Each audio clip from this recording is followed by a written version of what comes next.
Honor the Texas flag.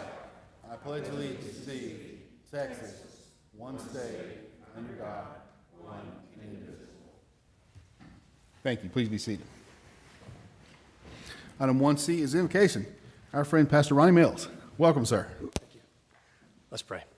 Father, we just come before you now tonight, and we're thankful to be here gathered in this chamber and to, Lord, come together as a city and for the city business and the city that you have appointed us to live in. We're grateful. We ask that you be glorified in all that takes place tonight. We love you and praise you in Jesus' name. Amen. Thank you, sir. Thank you, Reverend. Item D is audience participation. If there is an item on the agenda you wish to speak on, please see the city secretary and fill out a form. Anyone can speak on any item that is listed on the agenda. Moving forward, item 2 is the consent. 2A is the consent agenda. 2A is action regarding minutes of February 20th. 2B is action regarding interlocal agreement with Tarrant County for construction of new parking lots at the switch yard. Any questions, comments on the consent agenda? If not, I'll entertain a motion. Mayor, I make a motion that we approve the consent agenda as presented. I don't know if you can hear me or not. All second.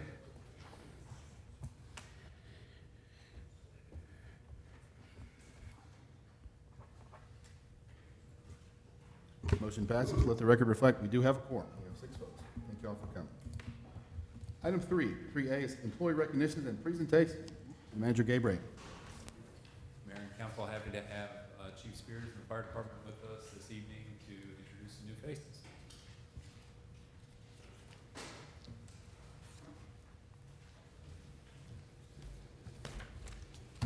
Hi, Mayor and Council. It is my distinct honor this evening to introduce to you the individuals who bravely accepted the responsibility of becoming servants and protectors of our community. We are proud these individuals have selected Saginaw as the department to become an impactful member of. Some have chosen to leave another department and join us, while one is just beginning his fire service career. I couldn't be happier or more proud to have each one of them become a member of our ranks. Before I introduce each one, once we have them up here, I will perform a swearing ceremony, and then we'll perform a badge pinning ceremony. And so any applause, let's save them until we get to the badge pinning part, if we will. I'm going to introduce each one, and we'll have them come up here and stand up front. First, we'll start with Kyle Ogden, and he has his wife, Crystal, here in support this evening.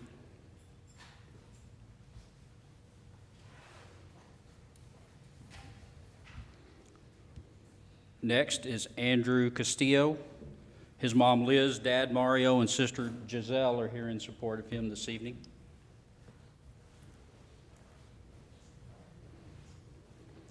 Anthony Monaco. His wife, Jessica, is here in support.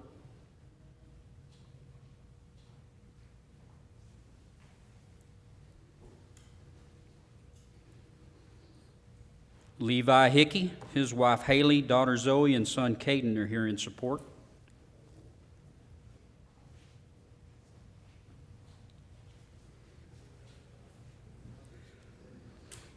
And Garrett Wyndham, his actual first day is tomorrow, and he's got the biggest contingent.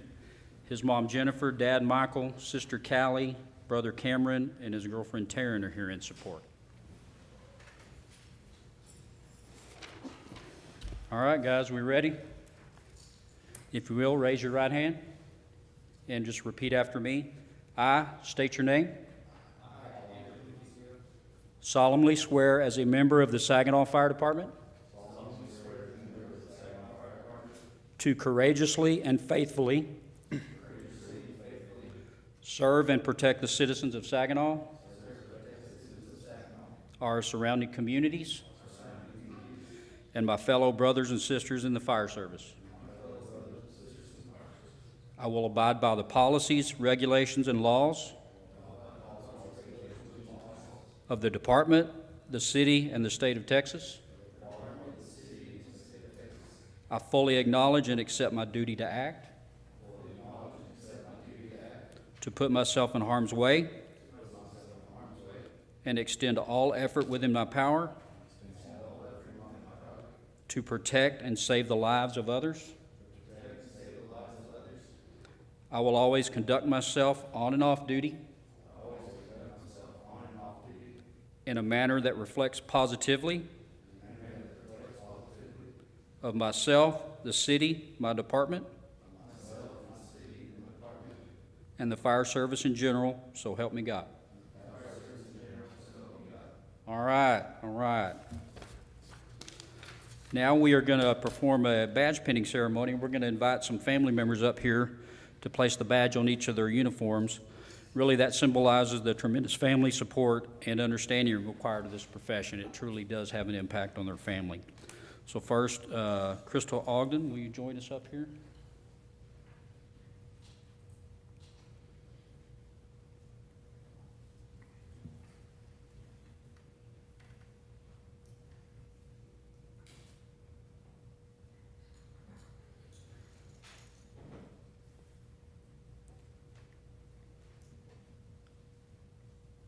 All right.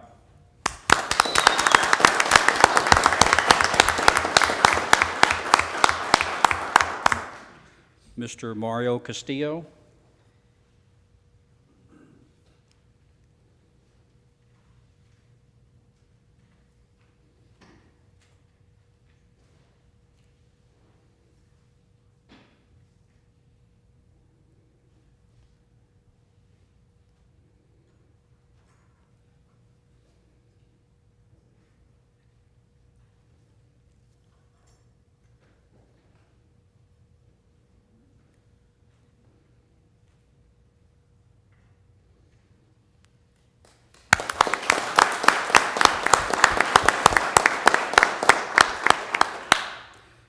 Mrs. Jessica Monaco.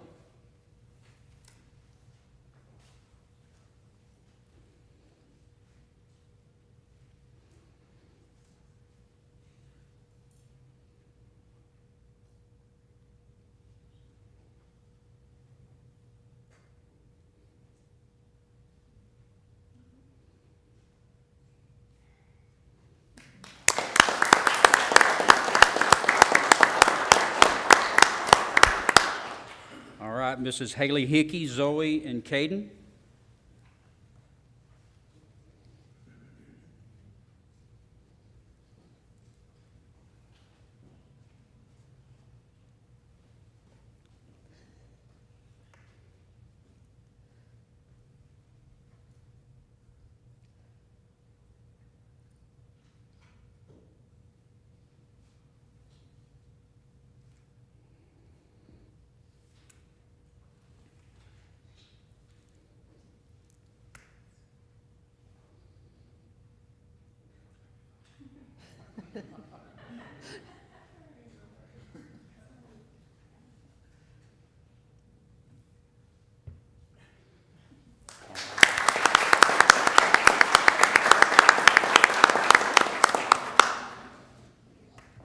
Lieutenant Trooper Wyndham of the Texas Department of Public Safety.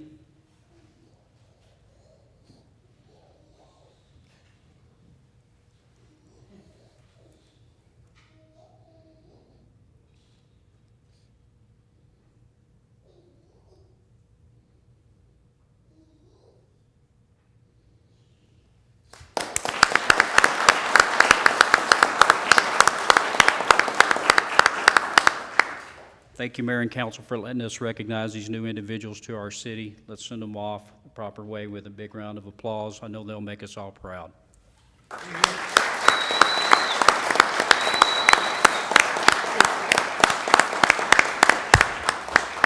If we'll all gather up here, we're going to get a picture real quick, too.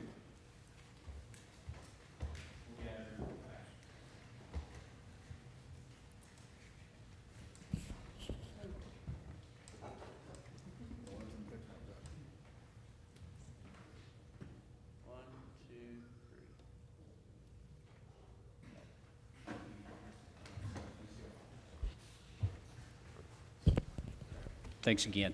Chief, thanks for doing that here. We really appreciate it. Welcome. Gentlemen, welcome to Saginaw.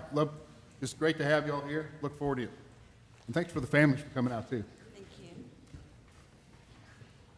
Very nice. Any other recognitions, Gabe? That's it. Well, that was pretty good. That's a good one.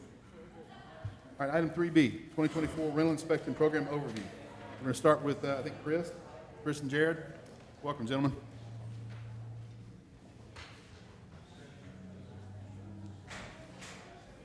Good evening. Jared with the building department's Chris. We've got a couple of packets for the slideshow to hand over to y'all. just so you can kind of follow along as we're going through it.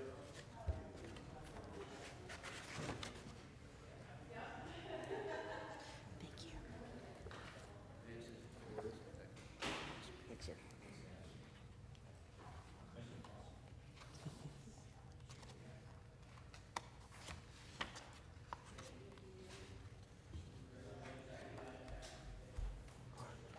So last time we were here was it's been about 3 years now since we did the last update on the program.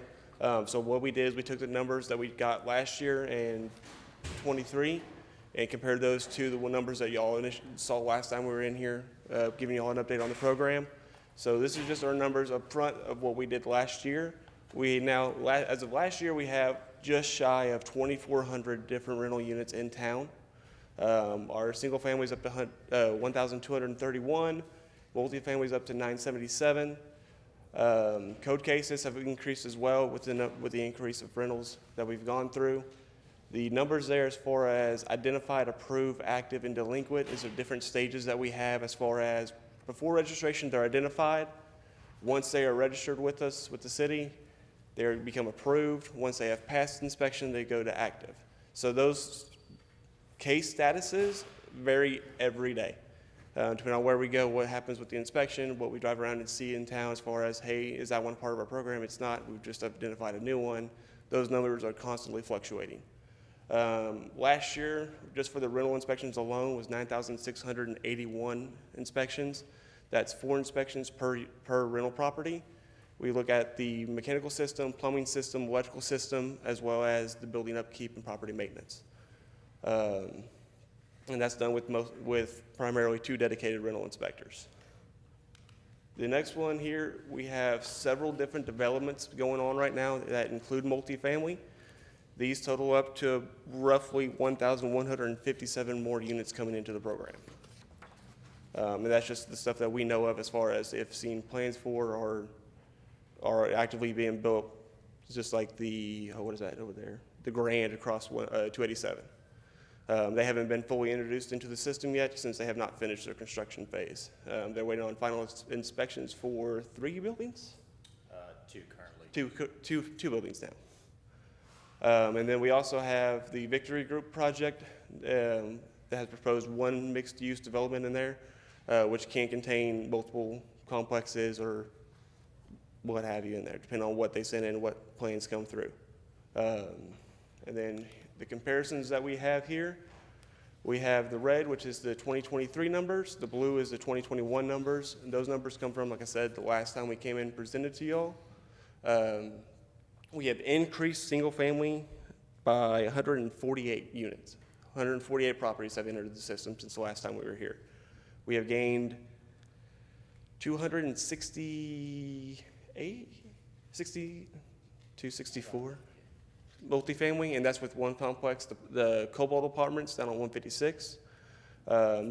Duplexes we're up 20 because of the new Bright Living facilities here on McElroy across the street down by the fire station. 4plexes haven't really changed that much. We got one that still needs that changed registration, so it was a double registration last year because the property owner changed. And according to the city ordinance, we cannot transfer the registrations to the new owner. They have to re-register. Page 2, it says multifamily complexes are conducted one time. One time every year. Okay, 1 time. Yep. I didn't, when I read that, I figured literally, and I knew that, I didn't think that was true. Yeah, no, so multifamily duplexes and 4plexes and townhomes are done annually. Single-family homes are only inspected once every 2 years, based off of address. So now we're in 2024, we're going through all the even number addresses. And that's once they pass initial inspection. So if an odd number registers first time this year, they're gonna get inspected this year, and then back at them next year. We're back into that unit again next year because of the odd number of year. Yeah. See, so and on average, we have done permit-wise in 21, we average 163 permits a year. And then in 2020, a month, I'm sorry. I even wrote that stuff in there and I couldn't remember what I typed. In 2023, we averaged 197 permits a month. That's up 34 permits a month throughout the program. And as far as, I know had some questions about some budget. We are actually, the revenue we make is $318,500 to an expense of $319,900.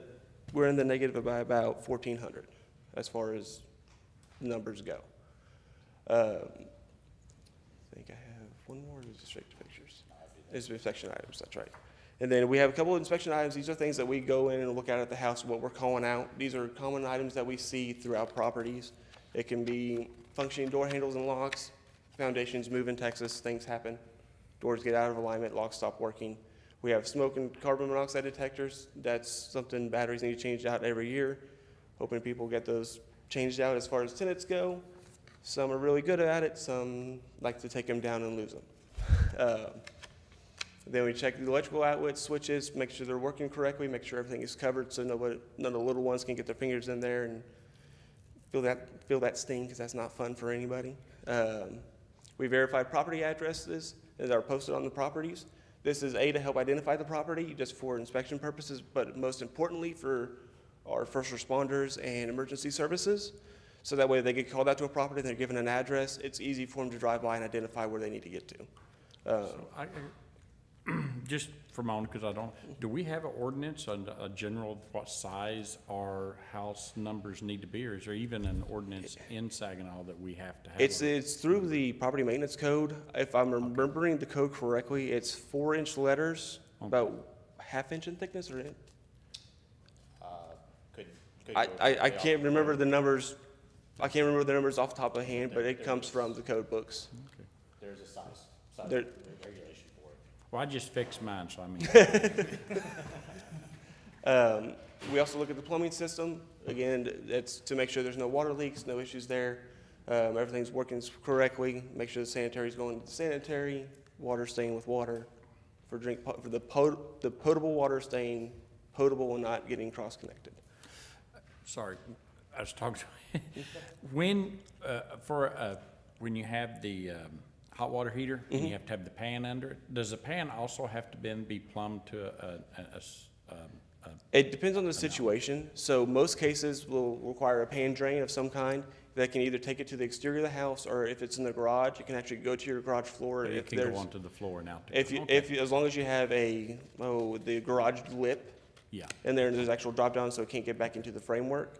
If it's in the middle of the house, there's actually a water level detection device you can get that'll sound an alarm should there ever be water in your pan. Some of those come with automatic cutoffs to cut the water off. That way it's not sitting there just running and wasting water. okay, thanks.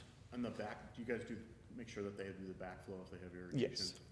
And is it the homeowner or is the property owner responsible for that, or is it the tenant?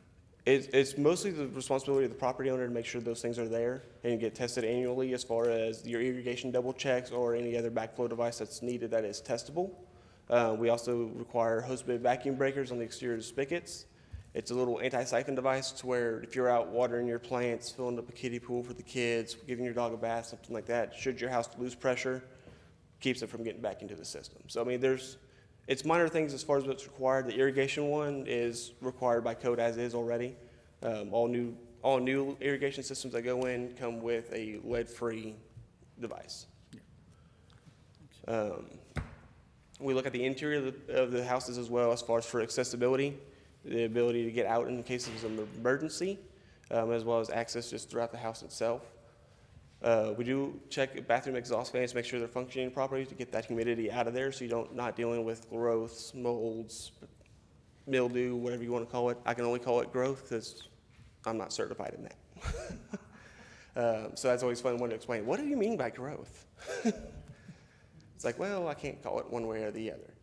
And just a couple more items that we do get called out on, or do call out. We do call out proper function and ventilation for gas-fired appliances.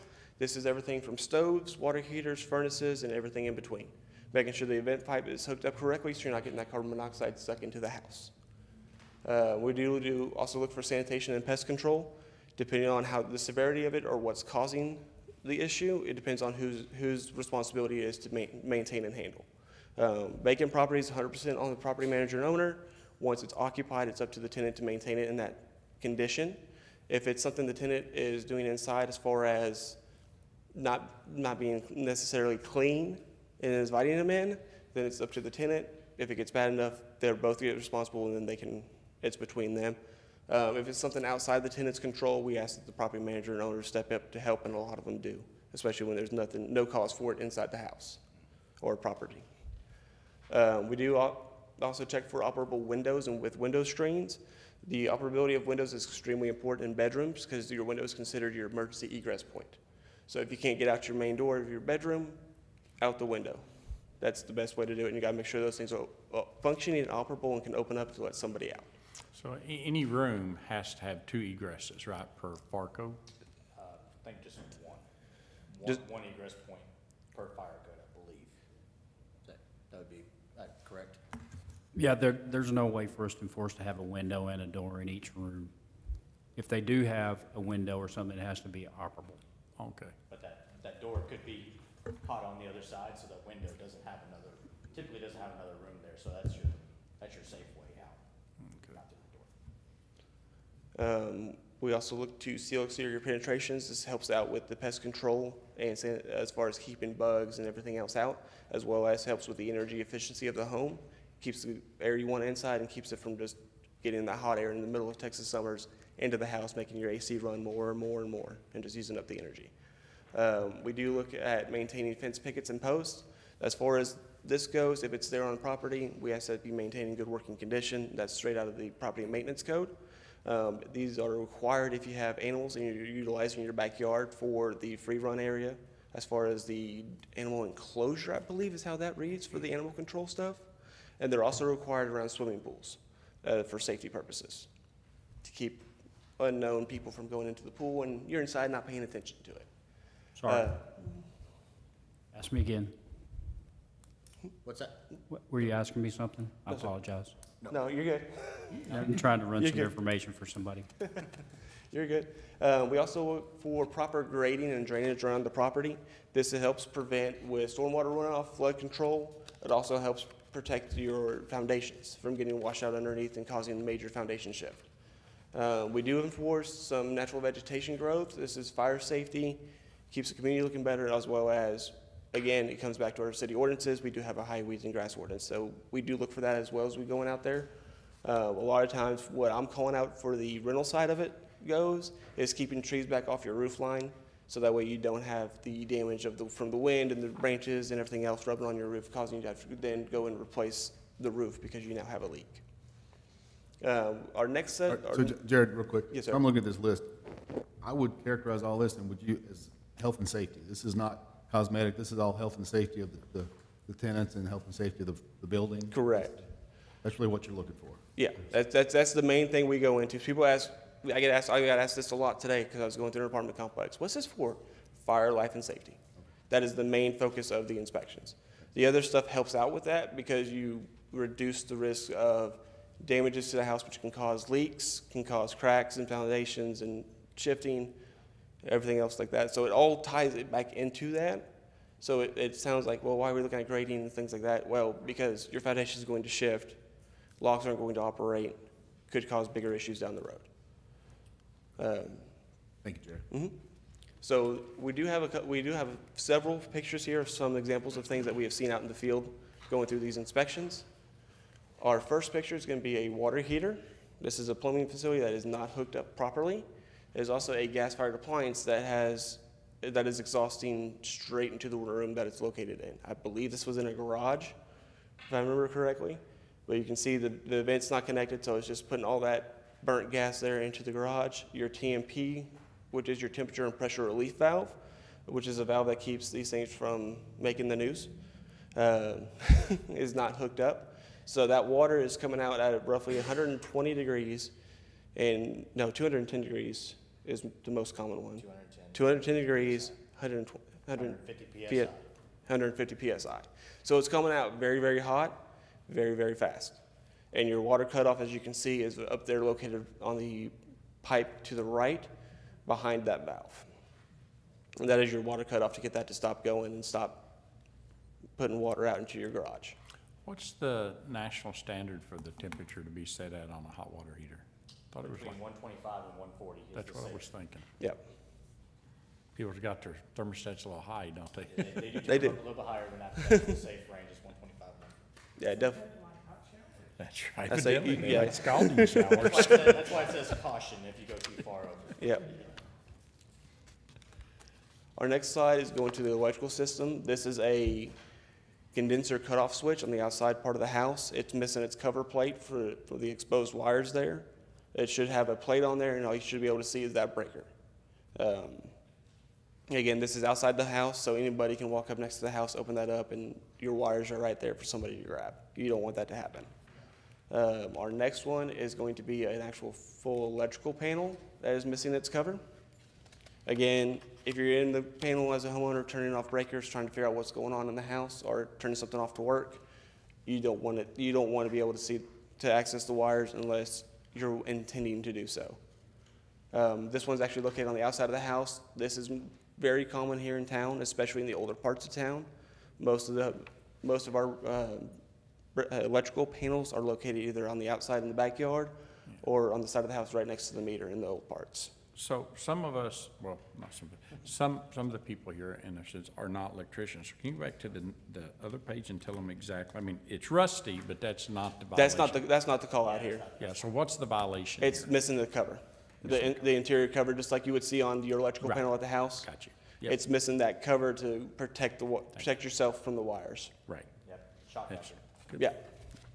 And the next one, what's the actual, I mean, I can see the valve, but for the, It's the same thing, just on a bigger scale. A larger shock. Yes, because this also has your supply lines from your meter base going into that area as well. So you're not just dealing with the voltage being fed out there, you're dealing with the full supply from your electrical company in that panel. Next one here is this is interior conditions. You have exposed wiring, as you can see in the garage. This is drywall that's just fallen off over time. Drywall that's just hung up by nails. The nails back themselves out. You'll see it at different. You might even see some nail heads at your house where you got little dots in your drywall just pushing out. That's a nail head that's coming loose. And that's also an egress situation there where if you're in that garage, it's a little bit harder to get through Yeah. with all the debris. Would you consider that a fire hazard as well, or? I would say. I would say so. Yeah. Well, yeah. Yeah, you can bundle a lot of things into that one, but Yeah, this picture's got a lot going on in it. It's got a oh, lot going there on it in is. it. I was looking for. The next one is, this is open electrical. This is again in the garage. It is right by paint storage. We have open electrical wires outside of a junction box with no cap to it and no way to, again, protect yourself and other people from accidentally grabbing wires.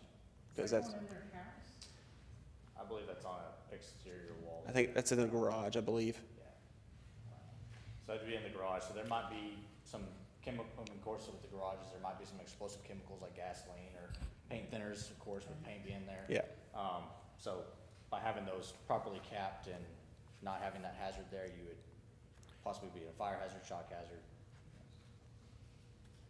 It is junction box, so they need to cover it. Yeah, say the correction here would be to get a blank cover on there and have that coming out of the bottom of the box or some way through there, but have the exposed actual metal wire pieces inside that junction box. Some kid come along and pull it off. Exactly. Exactly. We also do get up into the attics. This is actually a piece of roof decking that has a hole in it that has since been repaired. But this is just, it could have been an old vent and they changed to the new style of the roof, the central roof vents, or peak, what are those called, peak vents? Ridge vents. Ridge vents. So changing styles, you have holes from your previous vents that don't get used, and now you're just left with a hole in the roof. And then here we have an example of what happens if you get pests up into the attic, or what can happen if you get pests up into the attic. This vent actually, for this tenant here, they were actually having stuff coming out of their vents into their unit downstairs. There was just some insulation, things like that being blown out onto them while they were utilizing it. Again, this one has been repaired. I actually did the reinspection on this probably 2 weeks ago. So they've got brand new vents up there, everything's taken care of now, they're no longer having things raining down on them while it's cooling the house. So, this thing does not like to go on the first click. This is a roof support up in the attic. It's just been stressed and cracked over time. So they've since then replaced this to re-secure it and make sure it's going to be structurally sound up in the attic. I did get out of order here with my slides. I apologize. I didn't get all my electrical together. This is the outside meter base. This is where your power comes into the house, and it is falling off of the house. Not good. So since then, it's been repaired and re-secured to the house the way it's supposed to. But does the electric company, because that's their meter, do they fix that or does the homeowner fix it? It'd be an electrician or a homeowner, if it's a homeowner house. This was on a rental property, so I had to get in contact with the property manager, and they got told of an electrician and sent him out there. And then here we get to the outside, the exterior penetrations. As you can see, the side of the house has got a wide open penetration there, just letting anything inside. I believe this one's been wrapped up as well. This one's been fixed. This one's been fixed. I'm pretty sure this one has. This one's been fixed, so it's secure now. Nothing's getting into the house off of it. And vegetation here again, because it's all over that roof line. Just like I said, it sounds silly because shade's awesome. I like shade, but you don't want it right on your roof. Why is it not going on the first one? This is the best picture I had as far as for the grading and erosion control goes. You can see this is to a back door. You can see where it's actually washed away from that patio there. And you can also see how far down it's eating away at towards the foundation of the house as well. This just happens over time. You can kind of see a little line of rocks there coming from about the middle. That's where the water from the roof line's dropping and just causing a little channel around the house. Now, in Saginaw, we do not have an ordinance for gutters, right? Correct. And that's what's causing that. You can see it right through there. Yep. That is correct. And then we get into the sanitation and pest control aspects of things. And again, this comes down to sanitation, pest control. It means of egress, pathways. They got a smoke detector. They do. They do. They do. Not installed, but it's there. It's there. I believe that's a bathroom. Is that? No, I think that's a bathroom.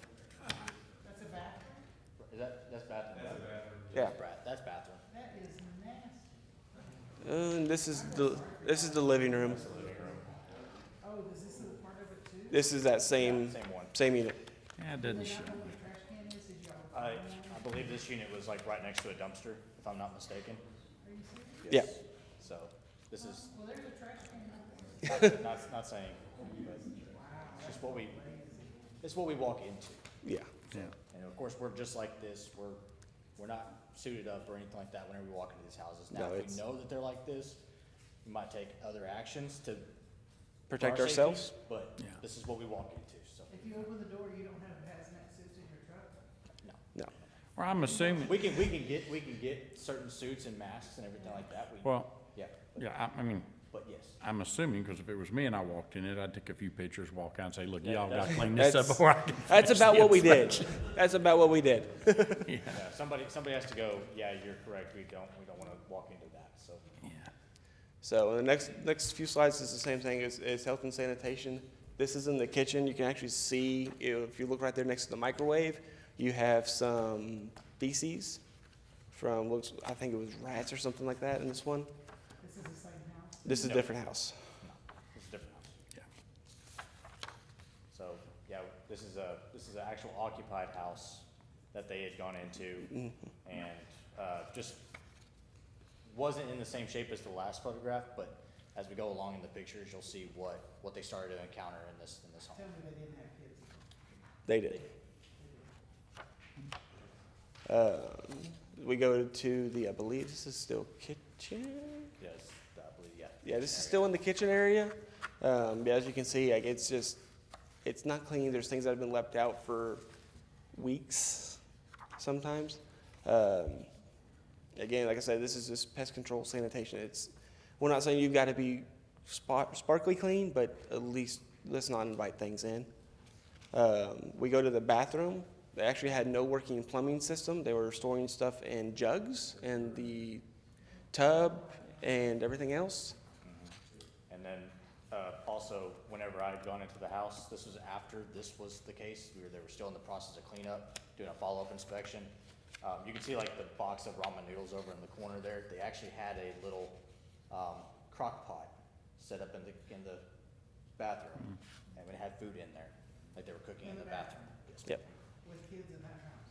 Correct. correct. So that was a follow-up inspection to trying to get all this working and getting the plumbing facilities working, but we were getting into that process, and of course, there was a compliance method that we had to go through, so. Yep.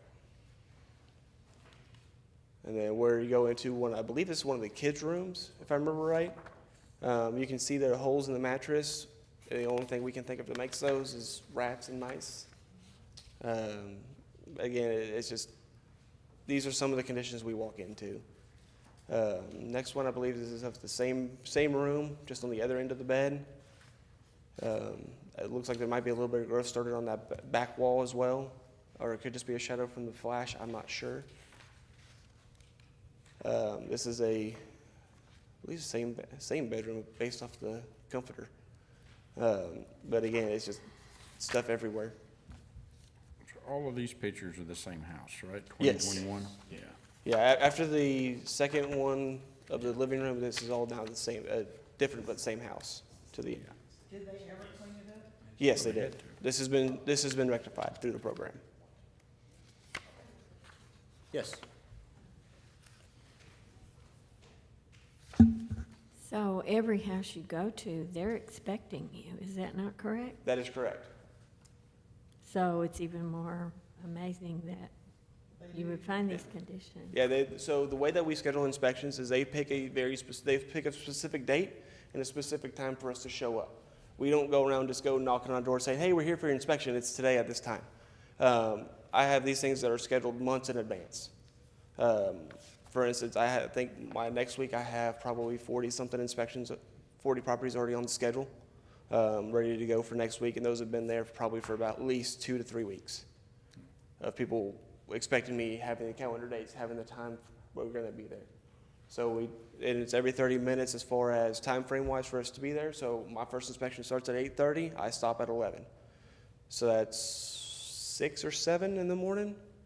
For inspection wise goes for different properties, and I could be going from Park West over here all the way over to Highland Station in that 30-minute time frame to get to my next inspection. It all just kind of varies. There's no way for me to control, I'm going to do this area to this area to this area without setting appointments up for people, but that's the responsibility of the owner to maintain that, to get us in there for inspection, to get this inspection scheduled, and to notify the tenants of us coming by.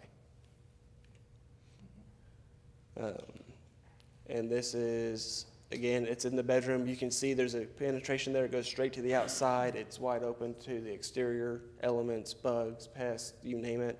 Is that an air conditioner? That is a window unit, yes. Up on top. Yeah.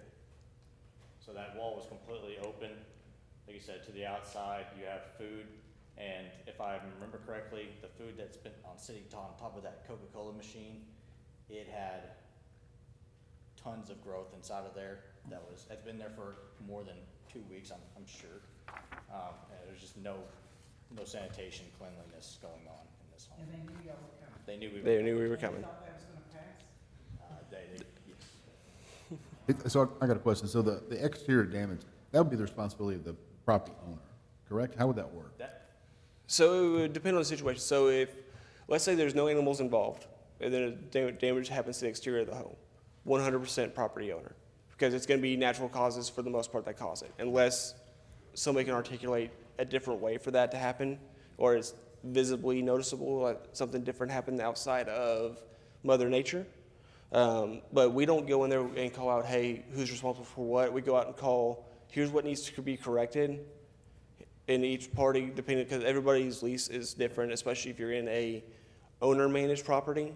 The tenant might have a relationship with the owner, but hey, I'll handle these smaller things, and they handle the bigger things. Most of the time with your bigger companies that we have in town, they want to handle everything, just because that's what they want to do.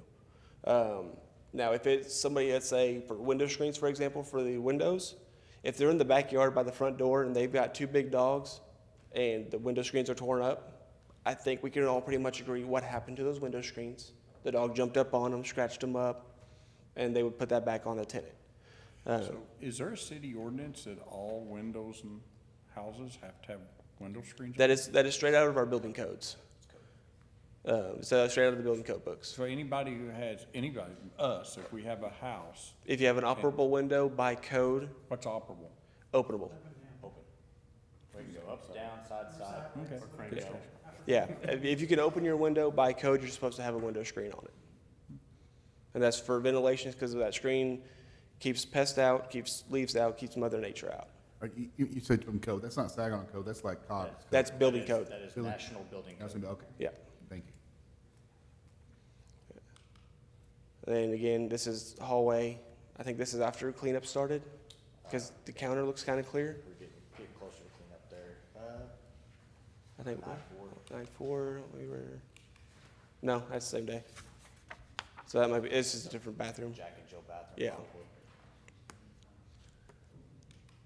And then I think, I would believe this is a bedroom. I'm not sure, it's hard to tell with the box spring being turned upside down with holes in it. But again, this was pest control. I mean, from talk, Garage. it's a garage? This was a garage. This was garage, okay. From what, that's a good question. I actually never got into this house myself when it was in this condition. I believe it was Chris and Larry that got into this one. It was, it was Lisa whenever she was here, Lisa and Larry, and then I got up for a follow-up inspection, so this was. And it was all cleaned up when you went back? No, there was still debris and stuff around, so we were still working on that. It was a multiple follow-up, so that's what he's saying, we go in once, go in twice, sometimes we have to go back 3 times, maybe even 4 if it's a. If it's a bigger issue going on. But typically it's 1 or 2 times. Very seldom do we go back 3 times or 4 times. So y'all really work with them trying to. We do. We do. Try to work with them as much as we Yeah, can. so I mean, it's, we always tell people this, it's always easier to work with somebody that communicates with us than if we don't hear anything at all. Because if we don't hear anything at all, we're gonna take our next step. If you're communicating with us, we will move things, we'll push off that next step as long as you keep talking to us. That's the biggest thing for me, is communicate with me. Let me know you're working on something, show me what's going on. It works both ways, so. Is this the house that I heard about that the father owned the house, the daughter was living there, something like that? Is that how the situation That's worked? correct. That is Yes, correct. Yes, sir. And the father didn't know the situation in the house, No. I guess hadn't been in? That's correct. Okay, Yes. that's what I And I hope y'all call child care services. We did. Yeah, Yes, it was. Yes, ma'am, we did. On something like that, that would, Yeah. Yeah, Yeah, it- we don't mess with that. As far No, as I- if there's I mean, I don't know, I mean, I see that one, and I see that, and for somebody to live like this, there has to be mental, I- challenges there. I They couldn't need tell more you. than just cleaning up. Yeah, For a professional at that point, we just have Yeah. to go through the proper Right. channels to get there. Yeah. Yes, sir. so, So what happens, no, just remind me, what happens if they don't clean it up, or they don't, what do we do? What are our steps? At that point, we have a conversation with the tenant, we talk with the owner, of course, so we bring the owner involved, especially in cases like this where the owner needs to be involved. This is their home, that they own, essentially.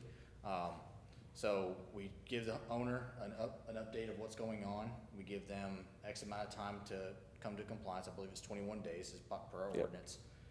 21 days, we try to schedule a follow-up inspection to see where we're at. And of course, if we see that there's Progress. substantial progress going on, then we can continue to work on with them, and because everybody's got their own things going on in life, we understand that. But as long as it's getting cleaned up, that's the main thing. If there is no compliance, as far as they just essentially just ignore us, at that point, we go to a separate situation where we follow our ordinance, and then we start issuing notice of violations, or we go into a city mode where we basically have to take that and make it clean and remediate. Yeah. So we work with them the best we can. We do. We're- Oh, yeah. we're Very Yeah, flexible, we, yeah. we never had to go into a home and say, we're gonna take care of this, but I believe y'all probably are familiar with the Belmont house across the street that we had to tear down a while back. It was the same situation like this. It wasn't a rental well, I say it wasn't a rental property, there was a lot going on there. yeah.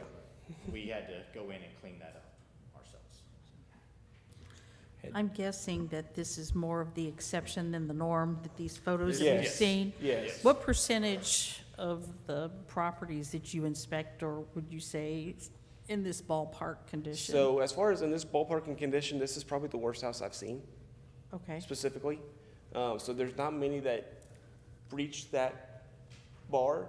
maybe Uh, 10 a year or something? maybe. Maybe not Maybe. even that many? Yes, I mean, I think I call sanitation out maybe 20 or 30 times a year. Okay, And that's mostly to do with people not letting their animals outside, so you have animal feces, defecation, all that inside the house. You have, things like that going on. It's never, I have not walked into one that's been a mirror image of this house, as far as mess goes. Majority of cases, it is a very, very minor percent of what we walk into is like this. It's, So we So started that's this what I'm more program about, interested in. was it 6, 7 years ago? Hold on, we have two questions. Keep going. I was just gonna say, that's kind of more what I'm interested in, is what's more of your normal day life instead of the worst-case scenario? This is horrifying, and I'm so glad that this is not the usual thing. But, I mean, would the just inspection say- program overall, you know, a normal situation for you. A normal situation should be going into house, you've got trash laid around, as far as for like what I would call it for sanitation, there'd be trash that's laid around, been there for a while. You can tell that by looking, I think what she's asking is, what does a normal everyday inspection pretty much consist of, as far as if you walk into a home for the first time? She's saying, you walk in, you see that they are missing vacuum breakers on a hose bib, or maybe a screen's missing on a house. There might be some minor miscellaneous things that have to do.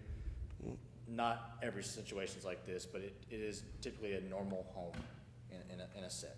yeah, I say it's not, It looks like they're spending probably 30 minutes inspecting a home. so that, Time, and you're trying to get 8 inspections in a day based on the numbers that you've given us. Depends on severity. depends on severity. So most homes I walk into, I can be in and out of in about 5 to 10 minutes. That's most houses I go into. If I run into one that I know is gonna take a while, I'll give Chris a call or Rocky and Bryce a call, the other inspectors in town, and say, hey, can you catch my next one? I'm gonna be here for a little bit. And that could be something as simple as I'm trying to track down what's causing an issue with an electrical plug. Because your GFI resets and the wet areas reset, you gotta find the first one in line to get all of them to get going and reset. Or you're tracing something up in an attic that the tenant was talking to you about. So it all kind of just varies as far as time frame goes, but on average, it's 5 to 10 minutes in a house, looking for immediate fire, life safety, and everything like that. Yeah, this is very dramatic, and I think it's a little extreme for what it is that the council, I mean, we need to know this sort of stuff Yeah. exists here, but, you know, I think what's more important to the council is, you know, what's more the norm rather than the exception, as far as this program. And I know this is important because working with the Camelot Yeah. in 2018, I heard lots of complaints, and I hear those complaints are rising again, so. Yeah, which we're working with them to get through those now as well, the ones that are coming in. All right, Nick, you got a question? Well, what I was going to say is, I think this program's going on for about the last 6 years, is that right? 2017, 2018. Yeah, okay. So I'm probably thinking 2017? this, Okay. this one that's really bad is probably the first time we Been there, yes. inspected it. Correct. And so now it's cleaned up. And as we go through, we catch these really bad things, and so then. We catch as- 'em early. as we- Because the process is working, what we catch now is more a bad no-fault breaker, a bad, you Yeah. know, that Correct. stuff. Now we're on, I would say, essentially maintain mode on those thousands that we had Right. back in 2017. Of course, we have the new 100 and something that we catch every single year that just Right. kind of come into town. We figure them out Yeah. through the process. Yes, I know, like I said, a lot of what we see as far as for pest control and things like that go is very much reduced from this extreme that we have photographed for you. And 90% of the time, I go back the second trip and it's picked up completely. Because like I said, it's animal waste in the house, just somebody not being there, or cats making messes, dogs making messes, and they just hadn't cleaned up. It's like, come on. So, So one of the requirements that the council, or not requirement, but one of the things that the council had requested, I guess 3 years ago, was that this program be self-funding. That, you know, you need, your pricing for your inspections need to be set up so that, you know, it pays for itself. Correct. It looks like we're falling a little bit short. That's the Do we- last slide, right? Yeah, I got, I Yeah. think, one right here. Do we need to change the price of the rental permits in order to cover this? So that's kind of why we showed in there what growth was coming into town.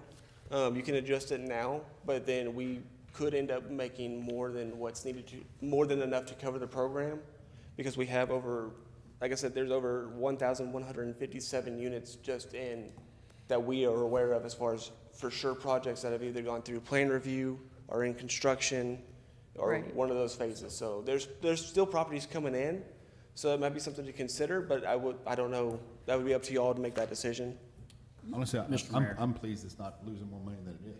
Well, yeah, I agree. Well, Closer to- as more units come in, we're using the same amount of staff, so it's going to cover the cost. It's always going to fluctuate a little bit, but the biggest cost is the staff, right? Sure. There's 3 primary staff that fulfill that role consistently, so as more units come in, we're using the same staff, so that will cover the cost. So what are we changing differently in our input to be able to have the staff do more with the same flow? So they're, what I can see, you guys are extremely busy. I add more work on you. If I don't change something over here, then they're overworked. I think the workload right now, to my understanding, is managed. Now, as we add these more units, that's another consideration, but staff would come back and bring that to you, certainly. if- Right, 'cause if I'm More looking staff at- was required. As we get built out, there's a lot of new construction going on. So as we get built out, there's less new construction going on. Some of the others inspectors that are doing that new construction can be converted to doing the rental inspections. Yes, and we're- They all work together very, very efficient. Well, Yeah, we're all cross-trained, so if we get to that point where it's just too much work for those 2 guys, there's other inspectors that are fully certified that can go out and take care of some of that workload to Okay. offset. if they're busy doing the rental inspection, then they're not doing the other code enforcement things. So therefore, that technically, if you're managing it correctly, you need to keep those hours and you need to calculate Yeah, that in. code enforcement is 2 other people, not Okay. these gentlemen. So the code enforcement has got 2 other personnel that do that, and they supplement that each as well. Yeah, and what I would look for on this is not for you guys to tell me that, but my finance director to tell me when we need to increase it to cover this to make sure we're straight. Estimates every year during the budget process. Right. I mean, $1,400 is off the cuff. Yeah, that's not bad. We're within the margin of error. And a big thing, I asked for this Yeah. because there was people on social media that were saying that the city's doing this to generate a profit, and obviously Yeah. we're not. No, we're not. Any other questions from you gentlemen? Oh, go ahead, Mary. Please.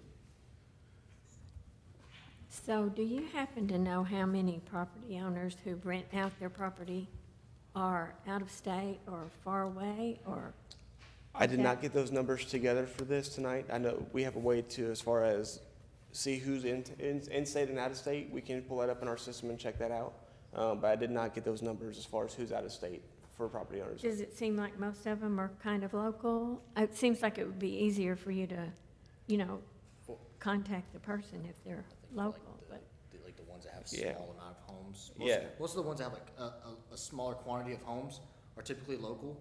But the larger companies, that you might have seen, like Homes for Rent or something like that, those are typically out of state. They have hundreds, if not thousands, in the state of Texas, and we just happen to have that small chunk here in Saginaw. So does it make that more difficult for you to get these It depends on. problems resolved? That all depends on the company, and the contact information they provide. I think with 3 of the bigger companies, I have a specific property manager I can call at any time.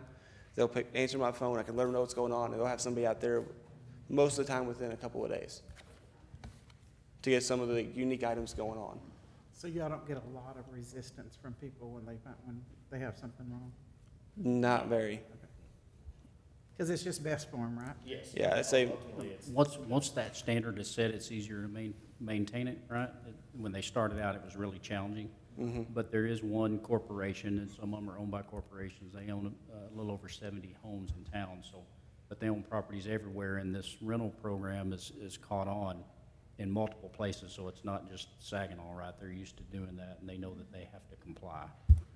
But it's always going to be a challenge to get them to spend money and do the things they need to do. That's without saying, and just the staff has to work with them to do that.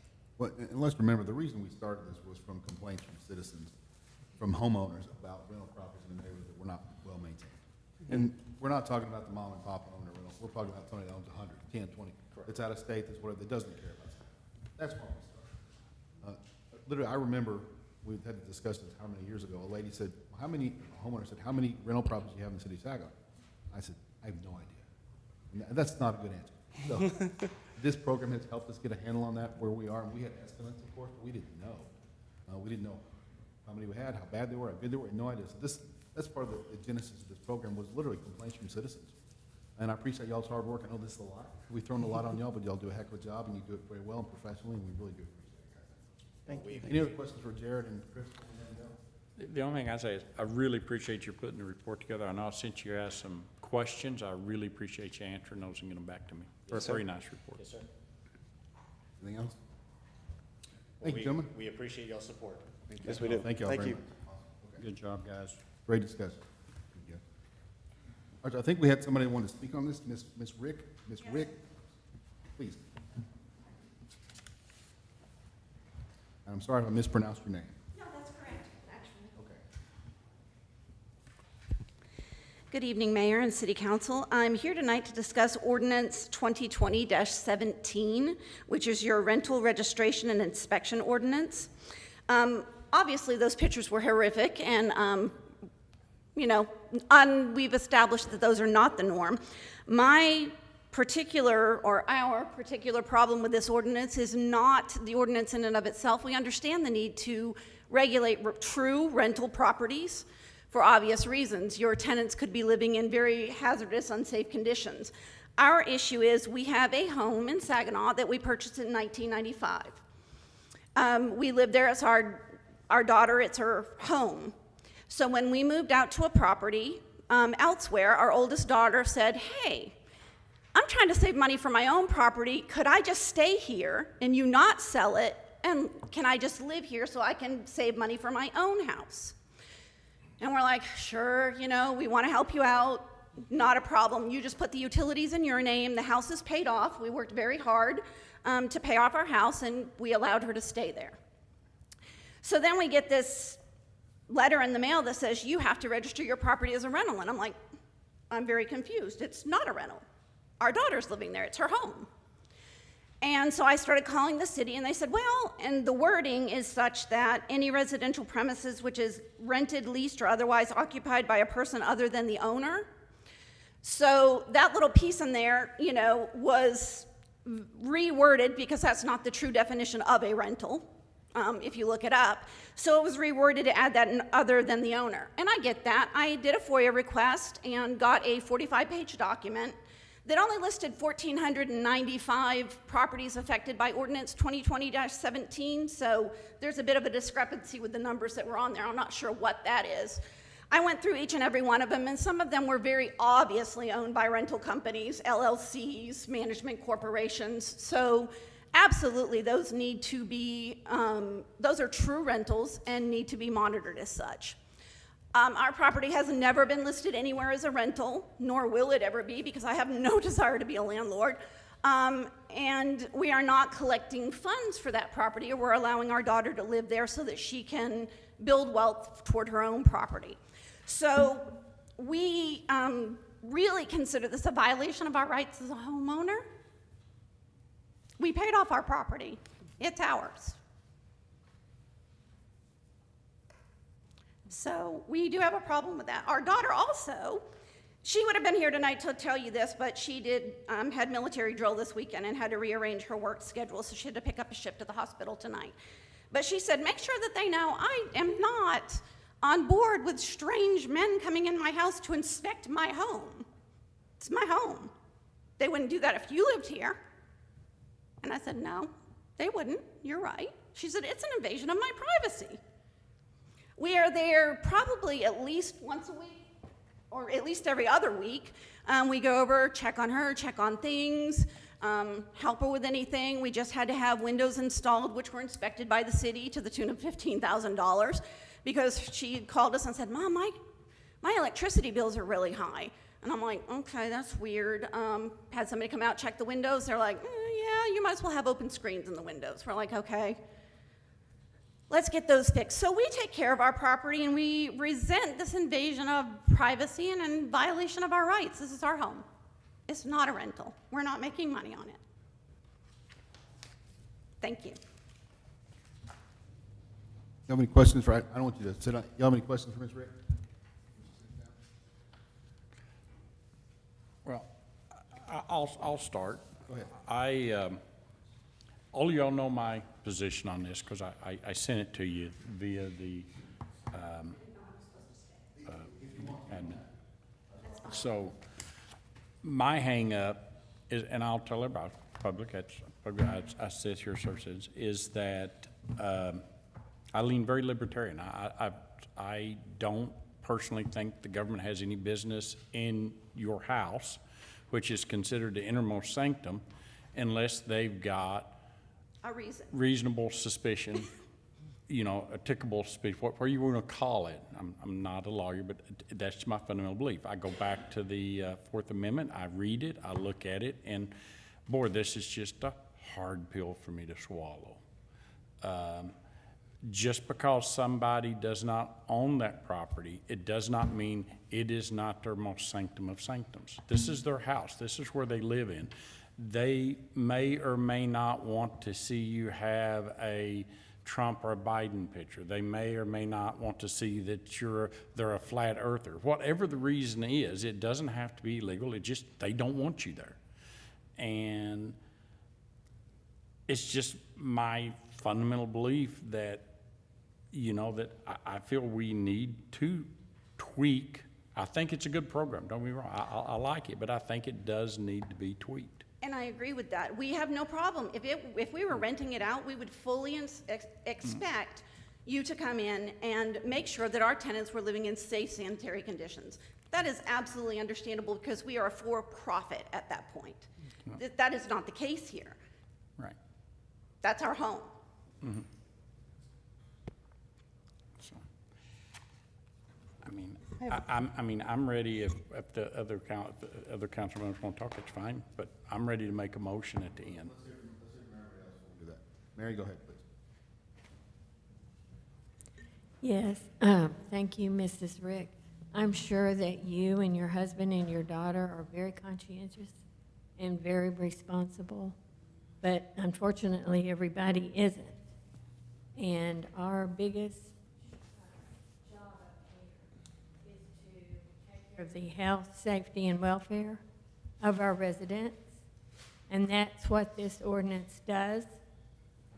And, you know, we've seen evidence of people who have allowed family members to live in their homes, and they're not responsible. So unfortunately, that's why we have laws.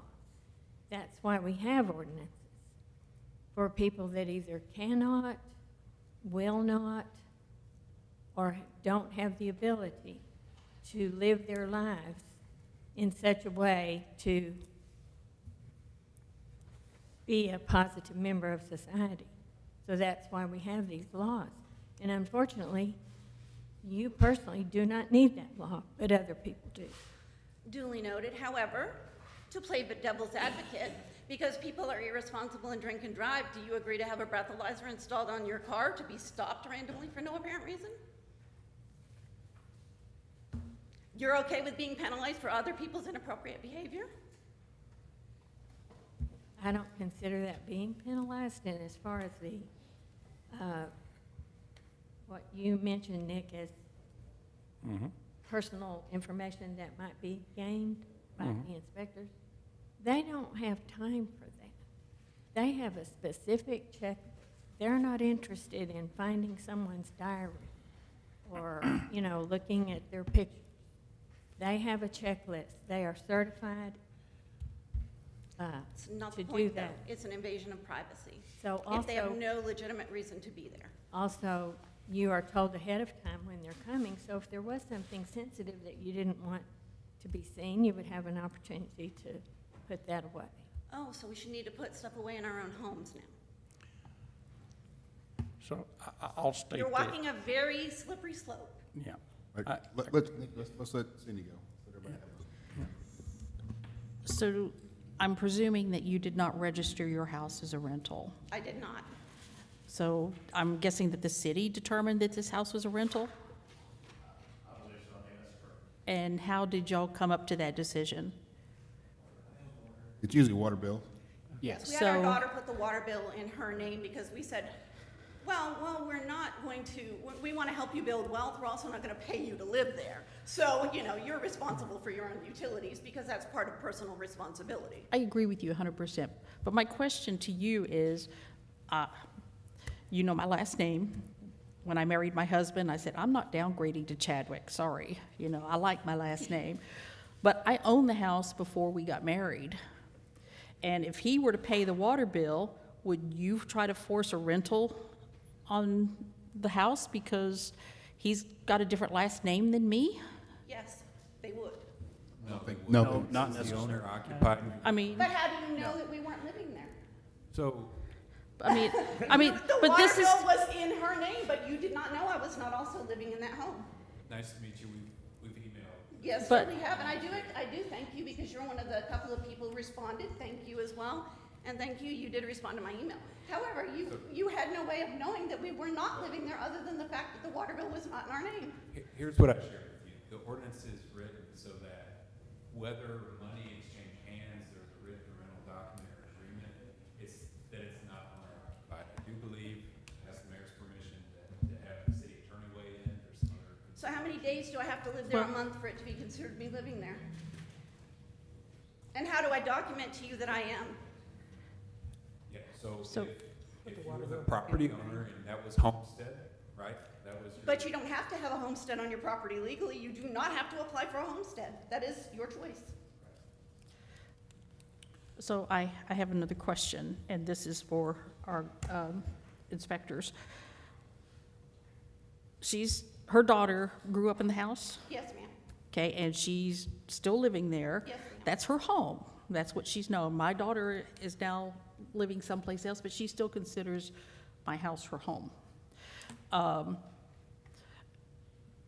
And like Mary referred to, there have been instances where families have rented the house to family members, and the homes are atrocious. Let's say you guys are driving by, and I'm living in my home, and my home is the condition like what you showed to us.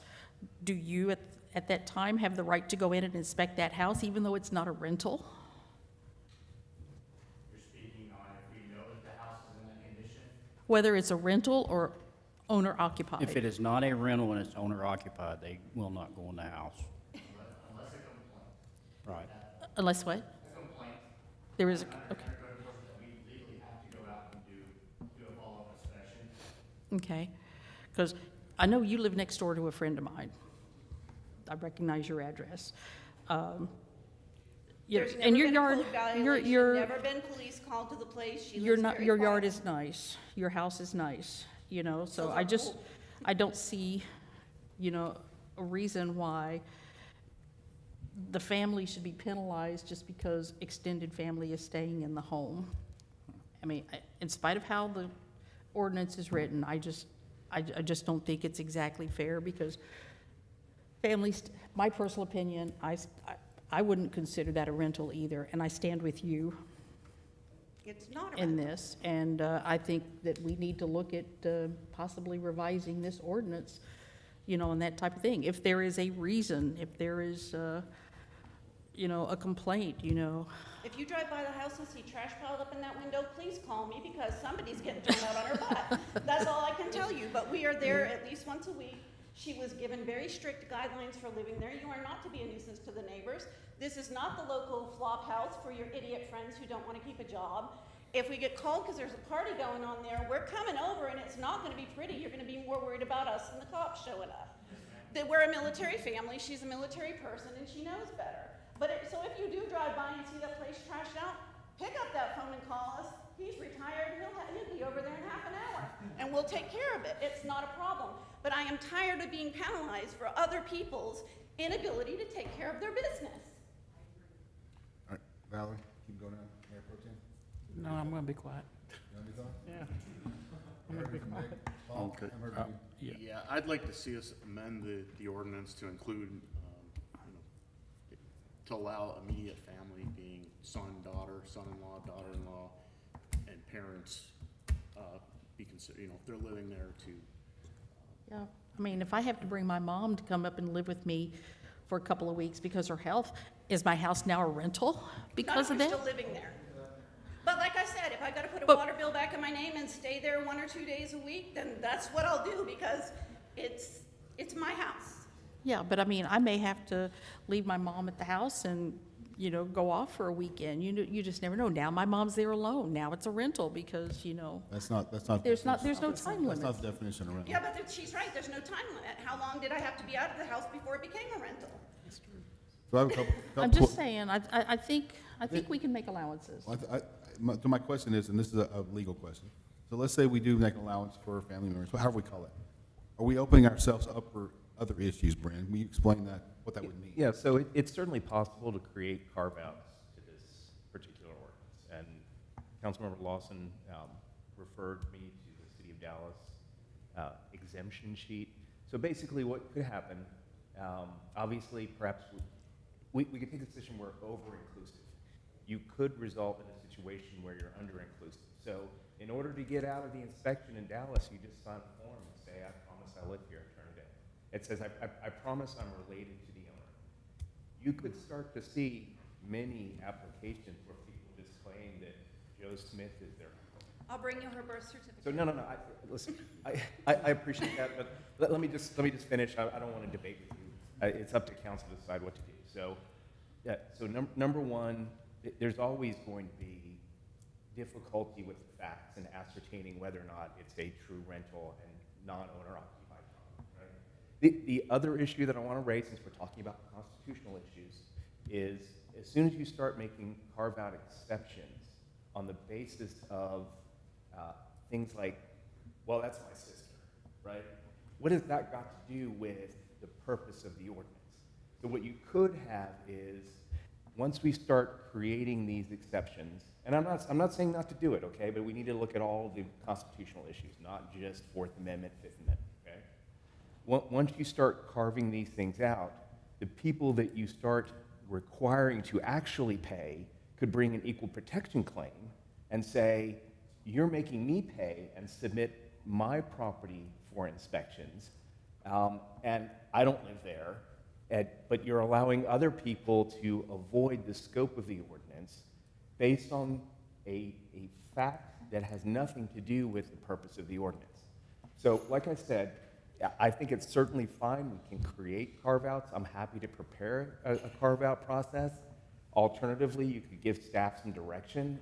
Talking to the chief here, let staff exercise some discretion. If it becomes immediately apparent that this is not really what the ordinance is proposed to address, leave the teeth in the ordinance and allow staff to decide, okay, you've persuaded me, this is not a scenario that we're really concerned about. Because like I said, you could, to avoid certain constitutional issues, you could walk into different constitutional issues when you start creating all of these exceptions, as I said, that have nothing to do with health and safety or the purpose of the ordinance. Do you think we could, if we gave you time, Brandon, you could craft something that would be, I don't want to say ironclad-er, to give a carve-out but still avoid some of those potential issues? Is that legally possible? Am I asking for something crazy? It's possible. I guess I'd have to wrap my head around it. Yeah. Because, like I said, if you would want a scenario where it was based on the purpose of the ordinance, which was to protect against the owner of the house neglecting the property. Sure. Because once you start making it about things like, that's my pastor, he's my scout, kid scout leader, so we're friends, or family or whatever. And I'm not trying to create absurd examples, I'm just trying to say, you could move the gauge too far the other way and create an exception that swallows the rule, and then really you're only going to ever see inspections of properties that are in the name of LLCs. Because everyone else is going to decide, yeah, Joe, who I met yesterday, that's my brother. I'm going to just fill out this form and turn it in, and then we're going to lose that possibility. Would we be putting our building staff in a tough situation, making them sort of make this determination, which is not really their job? It's, well, yeah, well, you either have them make that determination, or you create a mandatory process where as soon as someone turns something in, you're required to take it at face value, and you take it off the list. So that, Or can you require proof? I mean, when define immediate family, I mean, there's a finite definition for immediate family that can be included in the clause to include is it, so, son, daughter. no, and I understand that, but then you might have to hire a genealogist for staff to look at birth certificates and find out if, and I get it, it's a little ridiculous. So I understand your point. Having staff have to adjudicate affinity or consanguinity is probably above my pay grade. Cindy, you had something? Yeah, so when we had the rezoning at the last meeting, there were several citizens that stood up here and complained that a lot of the rental housing in the area over by Highland Station, they said that, just like I was talking about, moving mom in for a couple of weeks, well, they move family ins, and they talk about 2, 3, 4, 5 families living in a single-family home. That seems to me to be a bigger issue than what Mrs. Rick is having to face. So what is My our... single daughter and 2 cats living in her house. And it's a rental, but, I mean, they got multiple families living in a single-family zoned home. You're right. It's a different issue. So- It's also a problem. What do we do? So We pick on her.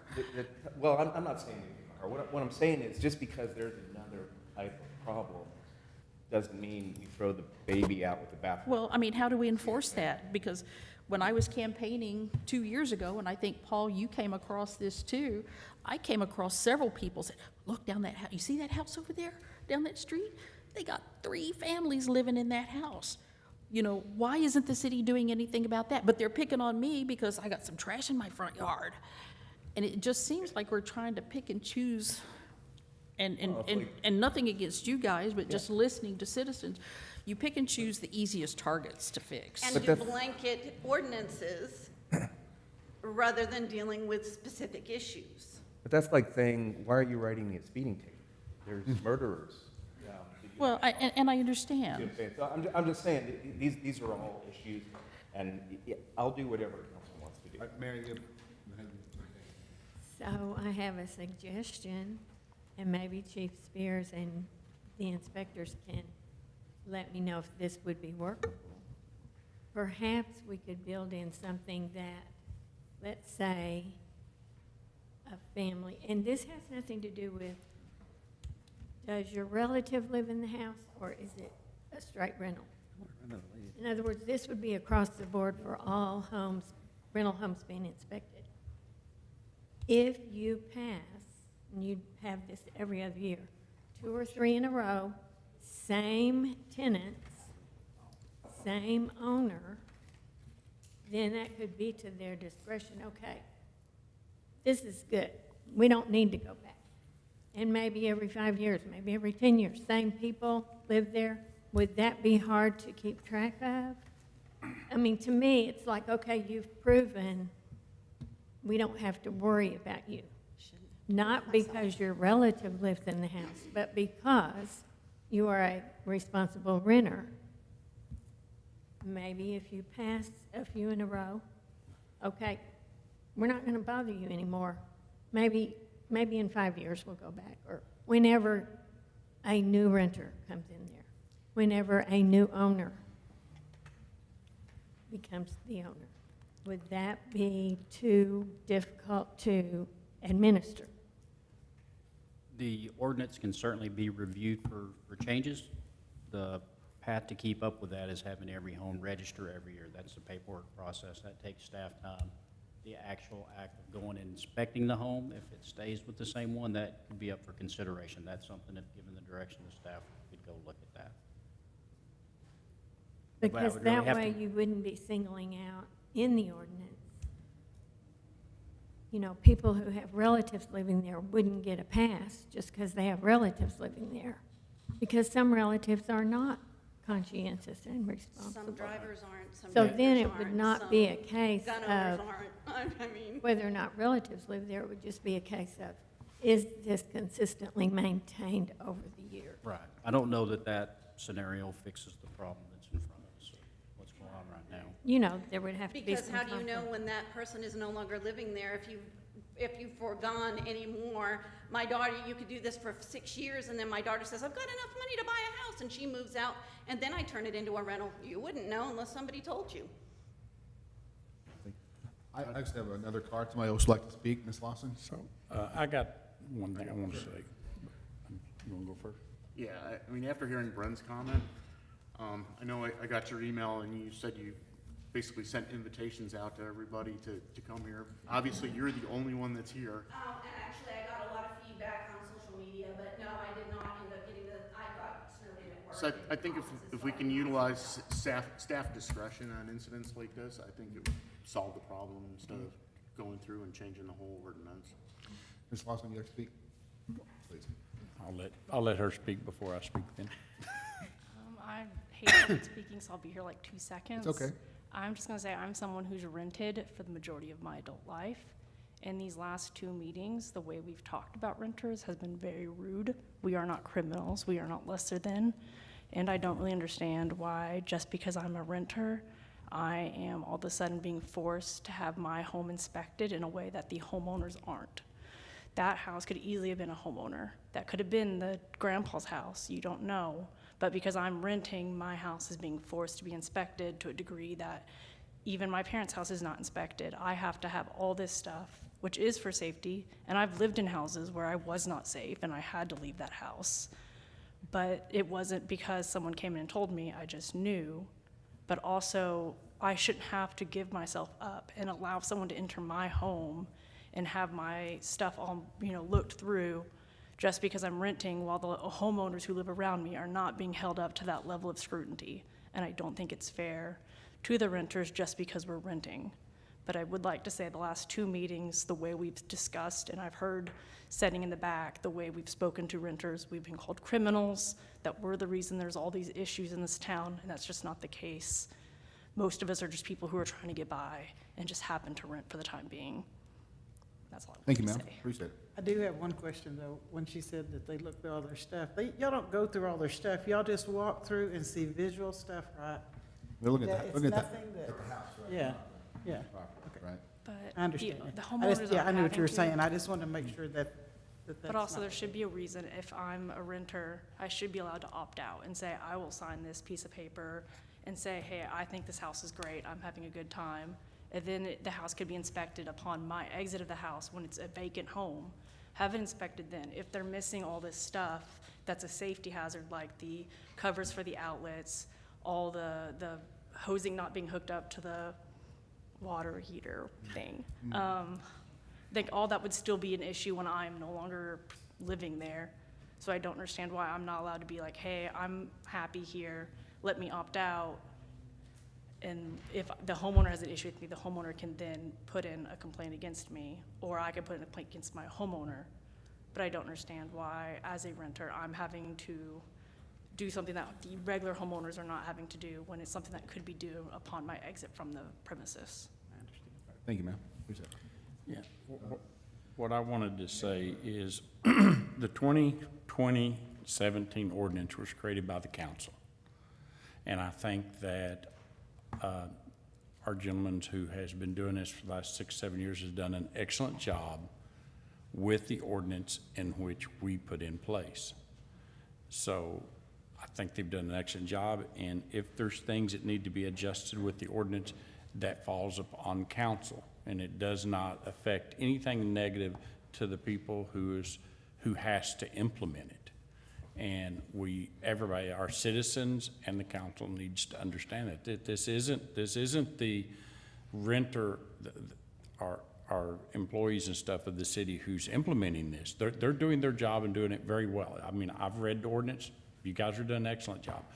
It literally, if there's something wrong with the ordinance, it's our fault, our predecessor's faults. And if it needs to be adjusted, that falls solely on our responsibility.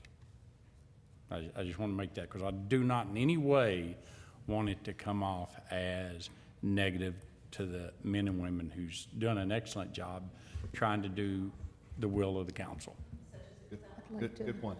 I'd like to make a Let- point too. Oh, you want one more thing? Yeah, and I have to admit, I was one of the people that pushed for this ordinance simply because I talked to a lot of renters that lived in the time in the few multifamily facilities that we had.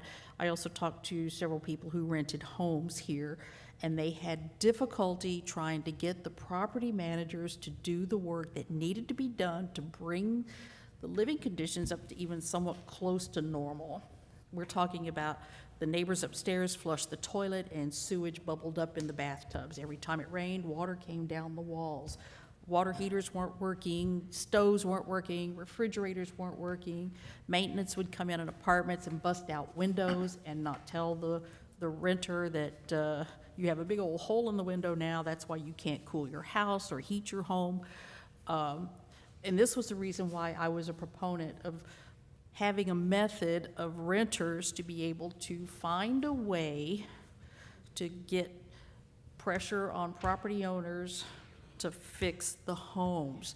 I never intended for this to become an invasion on our people who live here, our families who live here, like Mrs. Rick and her family. And again, we've seen a lot of instances where there are homeowners that are living in substandard conditions. That's a concern to me as well. Like Mary commented, some people are just not capable of living by themselves. And, where's the family at this point in time? Why aren't they taking care of their own family members? But that's a whole different story. But I think that we started out with good intentions, but as time goes on, like it is with any other thing that we put together, any other ordinance we approve, we start to see the flaws that happen, and I think that the time has come where we need to make an adjustment. Thank you, Cindy. I had a couple things to sort of wrap this up. So a lot of people know this. I have a house in the city of Saginaw where my son lives, he and his fiance. I own the house. It's part of the program. I paid the money, get the inspection just like everybody else. I'm not above the law, so I'm a part of this. I think we have a couple options. We actually have three options. Option one is do nothing. Option two is send it to Bren to craft some kind of carve-out that would be legal, constitutional, enforceable, not a burden on you guys. And number three, we could also make some changes. And one thought I had was, could we waive the fee for a person that has a family member there, something like that. But I think that's more of a question for Bren, so. It's not about the money. Yes, ma'am. So what is the will of the council? What step would y'all like to take? I have one question. Go ahead. What if, I'm just curious, they inspect what, once a year, once every other year? Pardon me? Okay, so what if it was a family member? Could they not go and just do one inspection until something changes? Not have another one? You have one inspection when it first starts. I do understand that, I do. But I'm just asking, how hard would it be to do one inspection? And as long as your daughter's still living there and you've got the house or whatever, you not have to have another inspection until y'all change the residence or? Give people an inch, they take a mile. Let's talk, how would that be for our code guys to enforce, building officials to enforce that, to do that? Would that be extra burden on our folks? We can certainly do whatever you want. My suggestion would be give staff the discretion in these certain situations like Ms. Rick has to make the best decision. I think staff is capable of making a decision that all parties would be happy with. Okay. But I don't want to sway you to do anything. I think that No, sure. without changing the ordinance, that's a consideration you should take and let staff exercise the discretion to address those issues. When they come up, they're so rare Yeah, that They are. I think we can handle those. Thank you, Chief. This is an exception to the rule, and I agree with what the chief just stated. This is a one-off situation. We may have a couple more, but to go through the whole trouble of changing the whole ordinance and everything, I don't think we need to do that. Let's leave it at discretion, and if we have a problem in the future, then we can come back to it. the ordinance needs to be changed if we're going to leave it at the discretion of them to state that they have the discretion. So regardless, in order to keep us all above the water and not get it gray and do the legal thing, if we're going to make it as a discretion, which I'm fine with, then the ordinance still needs to be changed to say that. All right, let's, anybody ready to make a motion? I am. Go, Nikki. Mayor, I move that we change ordinance 2017 to provide an exemption for a single-family home occupied by relatives, either by blood or marriage. You also want to put, Okay, no, I'm not done. I've got 3 of them down through here. We should evaluate the self-certification by tenant, reviewing examples from neighboring cities such as Dallas. Now, both of these are, I'm asking the things to look at these and see what we can do to do those. The third thing is to create a website with frequently asked questions and helpful links for tenants that are looking for assistance. Other cities have that, it's excellent. We ought to go look at those and copy them.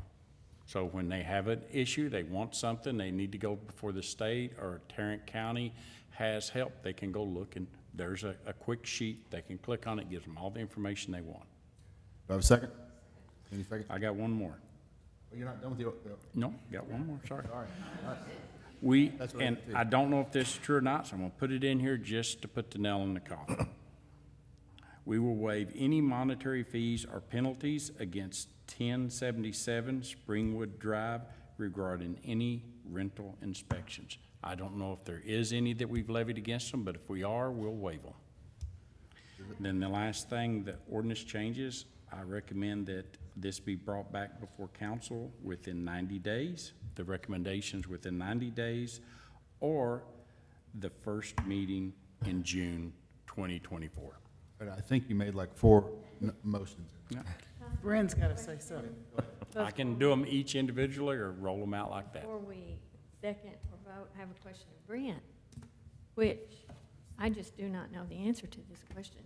Since this was not a public hearing and there was, on the agenda, it did not mention any action would be taken, That's what I was about to say. we're not actually supposed Go to. ahead. So you can give staff direction, and it's okay if you want to do it in the form of a motion. It's not, it's going to be staff direction, and then, as you said, it needs to come back anyway. Right. So But I y'all have no haven't been problem if fined, you want to have do this procedurally as a motion, because the motion is not legislative. It's not going to amend anything. That has to come back, and you all will vote on it. But you haven't been fined anything, right? Not to my knowledge. Okay. No, Yeah, you won't be. And Nick, my question about your, not a motion, whatever it is, to make sure that Bryn has the capacity to go take a look at this and Yeah, do a see deep if dive it- to make sure what is the Right. most legal, I don't know, however you want to say Right. that. Yeah, and be understand, everything, the 2 top, everything I've listed here, I went and pulled from other cities. That has changed either recently, well, the element has recently changed their ordinances to make them not as rigid. Yes, ma'am. I'm just asking, Nick, would you be willing to rephrase your motion just to state that we would like for Bryn to take a look at this and come up with some suggestions? Because I didn't agree with some of the things in your motion. As long as he takes a focus of So these, I because wouldn't there's a, have to agree with yeah, well, I certain mean, things that you Yeah, said. it's not really a motion, for Bryn, it's not a motion, it's guidance to staff. Well, but I can't vote for something that I didn't agree with, even if. well, then vote nay. We're not voting, this is not a motion, that's. Yeah, we're not voting This right is, now. we're giving guidance to staff to go off and research this and come up with a best solution, present it back to us, then we vote. And I can come back with several different possible solutions, exceptions, and, yeah. And I'm okay with not voting for it as long as it's binding, and I know that I don't have to keep track of this. In 90 days, it comes back. Right, no, absolutely, no. I've heard you loud and clear. I've got my marching orders. I'd be happy to do that. All right, Chief Spears, are you okay with this guidance? Is that clear enough to give y'all a starting point at least? Yes, sir. And you think coming back in 90 days, is that reasonable? I think that's probably appropriate. Okay. If we needed an extension, we'd give you plenty of time to let you know. We'll get feedback. That sounds fair.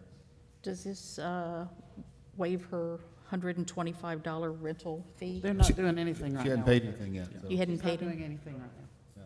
Okay. Um, But, I mean, she's not going to be required to pay it right now in any sort of time frame. That's correct. Okay. No action. She's not required to pay, I mean, the ordinance says she has to pay, but if she doesn't pay, what are we gonna do about it? She's not her and her daughter are not required constitutionally to allow city staff into the house. And we can't issue a citation for them refusing to allow us entry.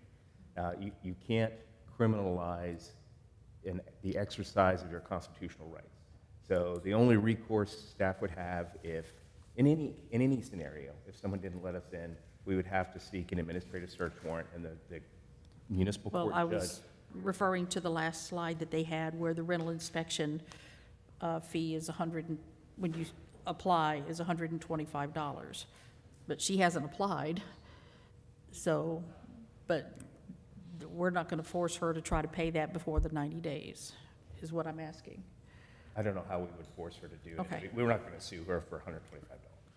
I mean, All right, so I think we're gonna, I want to take a stake in there. I think we've got a direction to go forward. We'll come back, see what we get. So we're gonna try to work this out and make it a more, I don't know, reasonable, fair, so, whatever you want to call it. Okay, thank you, guys. Thank y'all. Let's move forward. Thank you, guys. 3C, Office of Communications Presentation. Pedro, get us back on track, buddy. Thank you, Mayor, Council. Being on this side of the room, I can't really tell if I'm talking to the microphone, but if you can't hear me, just let me know. Just give me 1 second, let me set up. Sorry, you are seeing behind the scenes of what's going on. There we go. All right, thank you, Mayor and Council. So I was asked to do this presentation after I did this presentation to the committee that did the employee survey results that are going through it. I believe they liked it a lot, so they decided for me to do it here in person. So without further ado, communication responsibilities. So essentially, this office oversees strategic communications, city social media channels, community engagement, media relations, video broadcast communications, the website, and the special events, 4th of July, Training Grant, Christmas, and the big events. Excuse me, Pedro, I have a question on your website.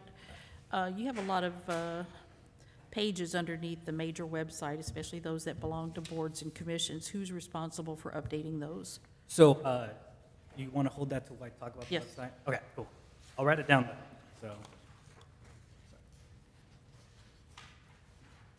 we're going to talk about special events real quick.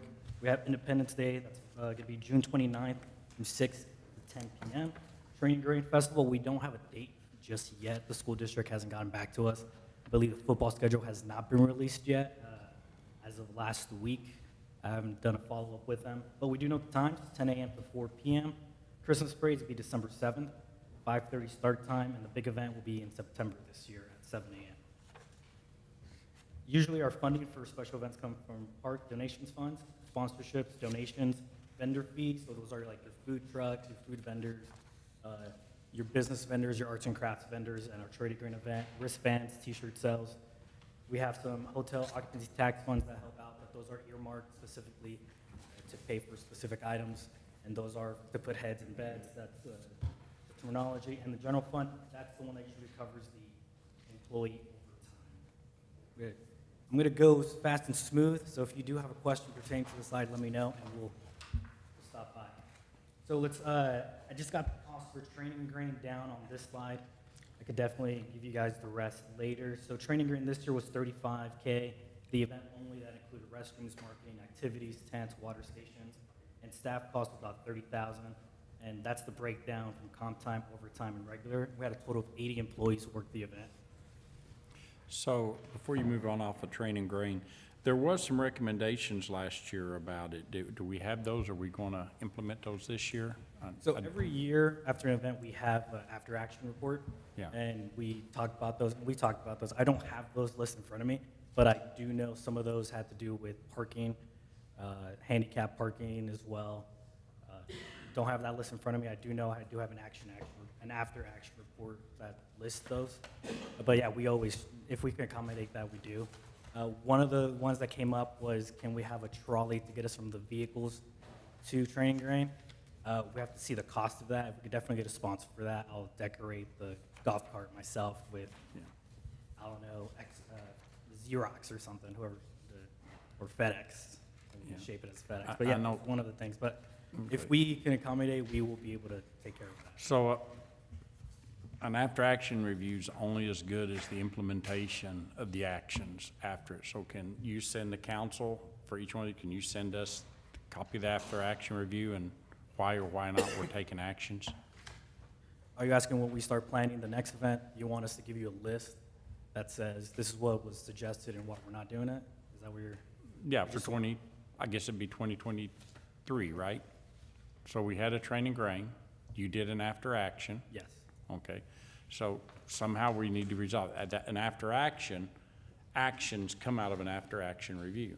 So you either, if somebody can say, well, I think everybody should get a pony that goes to the training grain. And you'd have to say, well, we're gonna buy everybody a pony, or no, we're not, it's too expensive, right? So that's the way an after-action works. Yeah, so I was asking, do you want it like today, but I don't have any. Well, not right now today, I'm just asking, can you send it to us? Yeah, definitely. Well, once we start our committee meetings, we could go over that list again and we could. Okay, so y'all haven't decided which ones you're gonna do or not? So we usually, I don't have a date yet, so I can't even start planning Okay. anything for Training Grain. So we'll just be meeting and looking at each other and maybe talking about, I don't know, the Super Bowl that happened maybe many months ago. It feels like it just happened months ago, but yeah, we'll definitely get that information to you. Sure. Cool. So just on top of those costs is also cost of us planning it. We have a 12-employee committee that consists of many people throughout the city, public works, PD, fire, admin. So we have an estimated about 1,000 hours dedicated solely to plan Training Grain. That's about 25 weeks of dedicated time. And I got the average hourly salary of each employee and got about $31,000. So that's kind of what we spend outside of our scope of day-to-day operations of our job. So we have an environmental inspector on our team, on our committee. We have fire, myself, Janice is on the job. So we have to take our time and volunteer to plan this event. And just want to let you know that it takes our time away from our daily duties to do this. Is there any way we could bring in some volunteers to replace the staff So on these committees? I think the first year, 2019, maybe back up, I think we did do that, but unfortunately, we had people back out. I don't know if Janice, didn't we have somebody? Or to put you on the spot, Janice. No, in the original, or the first year we brought it back, we did have a lot of volunteers. What we run into with those is their schedules. They're busy, they can't always commit to meetings and different things, so they are helpful, but it's not very dependable. So that's why we try to stay more with some staff, because they're in-house, and we've got a little more control over when we can have a meeting and who can be there, that sort of thing. And even with in-house staff doing this, I have to pick up slack a lot. We used to have a volunteer coordinator on staff, but they couldn't do it anymore, so I had to take on that responsibility, and just other responsibilities that each coordinator has, but even in staff, people don't have time to do it. Not on the slides, but in your packet, you have a breakdown of cost, so if you just want to review that. So this, sorry, I was thinking of this. So this is a huge effort. This is a huge staff effort to do this. Is the Training Grain becoming so big that it's beginning to negatively impact the employees of Saginaw to doing their regular job? And that's not really a Pedro question. That's a Gabe question. Okay, I'm answering to whoever, then it's a gay question. I mean, that's critically important to understand, right? We shouldn't be putting our employees under undue stress for this. And if it is, then we need to come up with another way of Have a committee. having a committee or something. So it's a nice problem to have, to everyone's credit, when you have a great event and it's grown. People naturally, you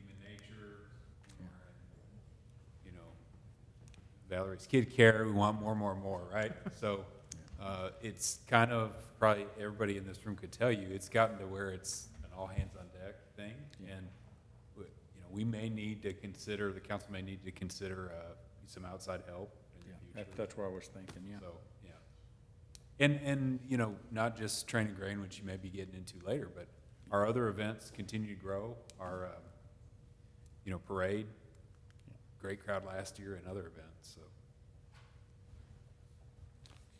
So our problem with 4th of July is it's held in a very small area, and it's become too big that our problem is where we're gonna have it at.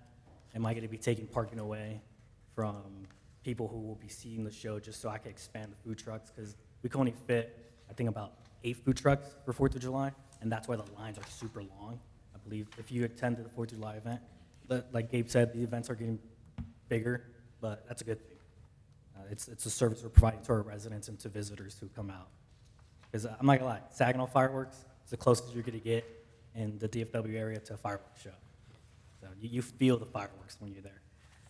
As well as the parade, the drones are a big hit. That I was actually freaking out when I was driving the route of the parade. Didn't see anybody hanging out by the Dominion entrance. When I turned into Knowles, also there, everybody was at the switch yard because they wanted to see the drone show.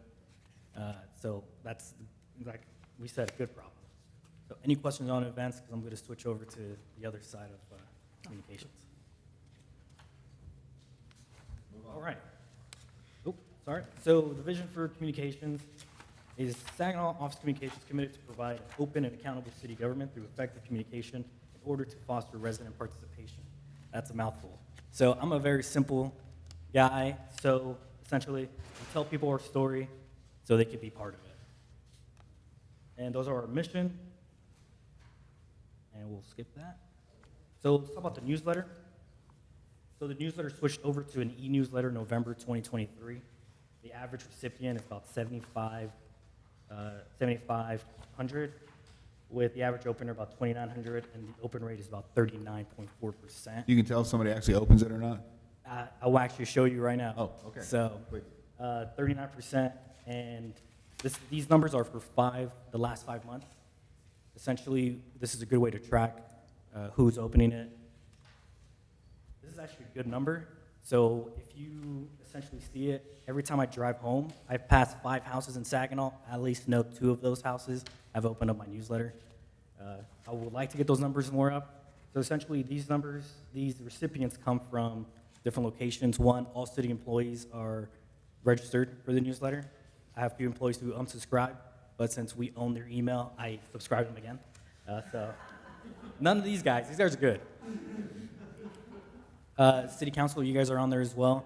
And if you have a water bill with us and you registered with your email, you get there as well. And we have people who sign up online to get our newsletter. So I'm just going to show you guys real quick. Essentially, this is our newsletter platform. Yeah. Pedro, I might mention, this was something that came out of the citizen survey last year that we started in the past year, the e-newsletter. Yeah, so correct. So the e-newsletter went in November. We only had about, if I try to find it, it's going to take me a while, but we had less than 1,000 recipients. But then December is when we did our citizen survey. As soon as that was over, we just decided to just overhaul that, even though we were just a month in, and that was essentially a product of that survey, the citizen survey. So this is my dashboard. We're going to look at the March one because we just sent that out just on the 1st. So we have about 2,568 who opened it. That's about 34%. We still have the rest of the month to go for it. And if you go down here, I can actually see how many opened it. I'm not going to call anybody out, but I can actually go in there and see which emails of my employees open it or not. So we're not going to call anybody out. But essentially, this is what we see. And I'll go real quick. So this is what the actual newsletter looks like. I get both as a phone and as desktop. So we talk about the city council candidates coming up. We talk about the March 5th primary, which is today, which actually ended about 50 minutes ago. Spring Forward, good plug-in. March 10th, please change your time. And Coffee with Cops, just information that needs to go out to the residents so they know. Easter egg, another plug for the fire department right there. I'm not going to go through each one of them, but essentially this is what gets sent out to about almost 7,500 people in the city. Go back to the presentation. So why an e-newsletter? Essentially, I could track it. I actually, during National Night Out, we had an individual come up and say, oh, I really like the newsletter we're getting because we get information out. So even though, yeah, I see the numbers, it's good for residents to come up and let us know, hey, they're actually reading it and learning about information. On the residents page on Facebook, I actually see screenshots of the newsletter, so that's really good as well. Or just information they copy and paste, and I'm like, I know where that's from. That's from a newsletter. What should we target as an open rate? I mean, what should we target as an open rate? Is that pretty typical, 39%, 40%? Is that low? Is that high? What do you think? I really don't have anything to compare it to in the past. That's pretty because where is high. it You think it's paper? pretty high? It's pretty high. It's pretty Most- good. I think it's not bad. Most but- organizations that I've dealt with, it looks anywhere from 13 to 20%. Yeah, wow. We're almost double or triple that. Oh, that's cool. Okay. And I like the new look. Yeah. So future, a paper and e-newsletter. So this is a thought process that I'm thinking about. Maybe instead of doing a monthly e-newsletter, do a bi-monthly e-newsletter with a paper newsletter per se to be mailed out to each home in Saginaw. Because unfortunately, our 7,500 does not include our multifamily residents because they don't have a water bill, so I don't know their email address because it's not in the system. I have to try to get a way for them to sign up, so we usually try to push it out. But there's still, what else can we do? So essentially, I took an example from Richardson. They send out something similar to a newspaper. I was in Richardson to go pick one up. I ended up shopping, and then I forgot to go to the library to pick it up. But essentially, I'm going to install Telegram this here. So it'll be something similar. It'll be folded, sent out to each one. That's something I would like to bring in the future. Do we, Could we create a welcome to Saginaw packet that these apartment owners or managers can give to these people when they move in, so it has this information? Yeah, that's actually a really good idea. So welcome packet. I'm glad I We brought used a to do pen. something like that before, Janice? Yeah, Chamber of Commerce used to give it out. Yeah, do we have any, It was a bag, wasn't it? So, I have my own stuff that I give whenever I hand deliver the certificates of occupancy, and they have their own little goodie bag. so I was aiming at you. So you've got a little over 7,500 recipients getting this, and what if we really did like a month long where we really hit it, sent it out to all the things, and really did a drive to try to increase that? You know, Yeah, we could definitely do a drive. I could do, so water bill inserts are something we like to do, but unfortunately, again, it's only reaching those people who have a single-family home, not multifamily. I do like the idea of a welcome packet, or even just going off the idea of sending something out in the mail. We do have the ability to send something, maybe like a postcard or something, to let them know. yeah, I mean, you set up a computer at the farmer's market, and as people come by, have your thing out there and say, hey, sign up. We could sign them up right then and there, or they could fill out their password. You could really, really drive hard on some of the, I know they're not Saginaw websites, but we got several HOAs that we could partner with. We got Saginaw Good Neighbor, Saginaw Resident page where you could really hit it and say, hey, reply and let us know some sheet, and we'll get you added on, and see how far we can drive that up if we really put our shoulders into it. Yeah, we could definitely bring that up. I think the open rate is what I want to focus on. I think we're a decently good number. I think the highest one I ever had, I think I have it on the next slide, was 43%. So that was October. Usually the reason I was driven to 43% is because Training Grain, more people wanted to see more information about Training Grain. Yeah. But remember, we're also competing with Yeah. JCPenney's and Macy's and everybody bombarding your inbox. Yeah. I do know Google, that our numbers might be low for February and March because Google and Yahoo Mail implemented a new system preventing spam emails to go in. So we actually had to go do an extra step to send our newsletter out this month. I was kind of worried. Hopefully, I was really hoping to send it out on the 1st. We did. We were able to fix it in time. But there's implementations that are happening throughout the world to prevent spam from hitting you. So yeah, I want the open rate to go a little higher, more information out to more residents. oh, instead of driving, seeing every 5th house, for every 5 houses, 2 houses go, I want to see like one for 3. So we'll definitely push it out more. So there's that page. And any question on the newsletter before I move on to the next one? Okay. Yes. I do. Yes. One, do we have any complaints that the newsletter is in English only? That is one of the things I'm trying to tackle, is a newsletter software that is able to translate.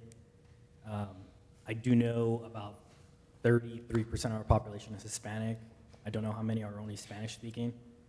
So I have not received any complaints, to answer your question, but it's always something, every time I do the newsletter, I'm like, there's got to be a way to translate. Could It's we not reach just more in people? I Spanish. guess Cindy's question, could we reach a few more people if we're in bilingual? That's a very good point, yeah. Yeah.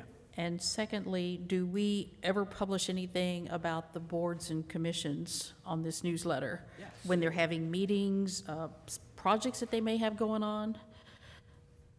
Because we're having a really difficult time trying to, okay, I see way down at the very bottom. So essentially, we could definitely move this to a different spot, but usually the majority of cities who do e-newsletters have it at the bottom. I actually have links so you can actually, let's see if it. Maybe that needs to go up to the top. Yeah, we could definitely do that. Yeah, we'll try for April, and we'll see how that works out. Because the council has a difficult time trying to fill these spots. We're begging people, we're hounding our neighbors and friends. Oh, you really need to be part of this I would board. add that our previous newsletters, I did add the sign up for a board at the top, right underneath the name of Inside Saginaw newsletter, and I believe we had a couple hits there. The company got bought out that I used to use, and now they charge us to see how many people actually click each link, so I would have been able to tell you who clicks on the actual link to sign up for a board. But I believe we had a couple from there. Okay, another tool that we use that we're going to potentially be using is the PEG channel. That's a public education government channel. Back then, it used to be Spectrum Charter Channel 7. So if y'all remember, say Saginaw used to have one. This year, the budget approval had for PEG equipment. The starting lineup for the PEG channel will be the city council meetings and P&Z meetings, because those are the two, I would say, quote unquote, shows that we produce in the city. We're actually doing it right now, if you want to wait for the camera. We're also going to be doing PSAs and a 24/7 bulletin board when we're not showing city council meetings or P&Z meetings. So I was going to show you an example of one, but it went off air for some reason. So I need to call my friends in Grand Prairie and let them know that their TV bulletin board went down. But essentially, what Grand Prairie was showing is upcoming meetings, upcoming projects, the library schedule, especially since spring break is coming up. A lot of libraries are doing things for spring break. With more and more people stepping away from, Cutting the cord. from cable and satellite and things like that, I mean, is this really our best option, or is there something better that we can do? I mean, does this also fall under the Roku and Fire Stick arena? So without drawing a picture, so essentially we have different avenues. We have the PEG channel, which is a cable channel. We'll call it channel 7. I don't know what's going to be in the future. Yeah, that goes to cable channels. You're right. People are cutting the cord. They're going to streaming. But with PEG channels, we actually get PEG funds, because that's a requirement by law. They told the franchisees that, hey, you're going to provide PEG funds to essentially provide the city with equipment to produce this. So a lot of cities, they understand that this cable channel might go away soon, but when the PEG channel goes away, the PEG funds go away. But with that in mind, many companies are now, what we're actually going to be doing is not just streaming to the PEG channel. We're actually going to be streaming as well to our YouTube channel. So whatever's on the PEG channel will also be on YouTube, and also Roku and Amazon Fire. And then on top of that, it will be embedded into our website as well. So we will still have these other 4 avenues, if the cable channel ever goes away. But with that, if the cable channel ever goes away, we'll lose that PEG fund. So if we are on Roku and Amazon Fire, how do we find that? We are not currently. We're not currently, No. okay. I'll let you know. And there's. What's the ETA? What's your? So let me see if I have it in there. I'll tell you now. It's in there somewhere, but summer 24. That's our, crossing our fingers. Summer? Summer. For the first day of summer, midsummer? I use the word summer, we'll say late summer. He said summer. The reason why, Midsummer night. September 20th. Before fall. yeah, exactly, September 20th. It just depends on many factors. One major one is how much time I'm spending on special events and stuff, or other projects that I have going on. So I think we went over this one, but why PEG Channel provides an additional medium where we could be transparent, because we have people paying essentially $1 into their water bill, and they want to be able to see what exactly those boards are doing with that donation. So next point, we get about roughly, estimate about $4K in PEG funds per quarter, and the spectrum cost is what it says there, $6.3K for equipment, and that's a one-time. The monthly cost is $644 to $855. And that is an example of a bulletin board slash, oh gosh, I'm putting myself on the spot here. But this is Longview, Texas. Essentially, the middle part where it says maintain, unmaintained, that is information that they put as a bulletin board. They actually have some weather stuff. When I took a picture of it, it was weather, but it ended up being the UV index part. So that's an example of a PEG channel. What do you, I'm confused here. What do you, is this just a bulletin board? I mean, what do you, So it's called the what do you want me to focus on here? So it's called a bulletin board because there's not in terms a show on, there's not a city council meeting on. So this is essentially between, if they schedule a city council meeting at like 12 o'clock and the next show, which is a P&Z meeting, starts at 5, between those hours, it's a bulletin board. Essentially what you're seeing here, you have the weather. That picture changes to different things. I would have showed you an example. I could maybe go to Longview to see if it works, but I don't want to sit here and then us just stare at us in silence. Yeah, don't do that.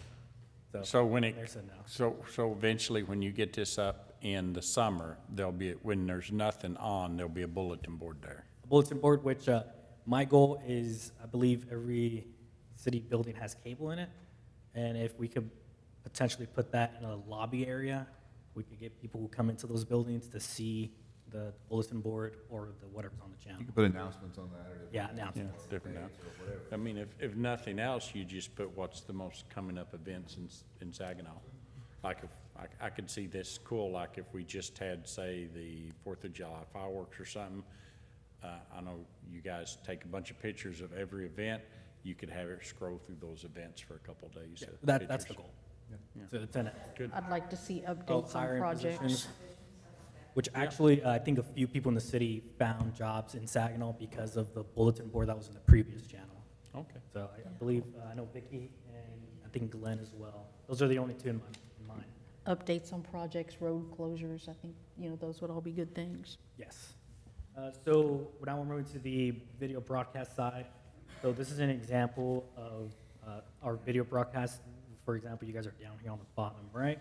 And that is the presentation that we're doing. Actually, right now, this is a frame from the YouTube channel that changed. And that's an example of what it looks like when you guys vote and what people see back at home. And this is our video broadcast continuation. This is our analytics for, I forgot what month I picked for this one, but essentially, I'm just going to show you guys real quick. This is our city council meeting currently right now. We have 8 people watching it, minus 2, because I know I'm watching it, I know Janice is watching it. So about 6 people are watching it. And then, Or minus one, my wife's watching it, so that's probably 5. yeah, so the most we watched right now was about 14 people. We're live watching it at about 6:50. It's just family watching it, What it that's all sounds like, it it's is. us. Yeah. We've done counted for everybody that's on there. Yeah. Yeah. Can't imagine nobody not wanting to watch the. But we do get a lot of views. I think the last meeting had about 50 views. We actually, in 2024, we had 551 views on our videos, and currently we're just doing city council meetings and P&Z meetings on there. So that's about 551, 193.4 hours, and we got 13 subscribers this year.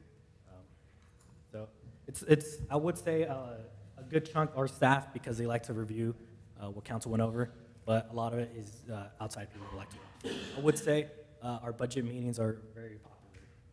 The last P&Z meeting was the first one that we did. Can we do something to either pass microphones around or do something, because there was a lot of times where you couldn't hear when, before it went into public session, when people were making comments. I'm glad you said that. So we have a wireless microphone right now. So we will try to get that going. I'm going to put it away now because I prefer this microphone. What's he got a Yeah, bag over there with everything in it? Did he tell you to do that, Paul? Did he tell you to feed him that line? No, he didn't. I was shocked that he had it. I'm glad you saw my email. So, my apologies. I am not on the same page on my notes. Give me a second.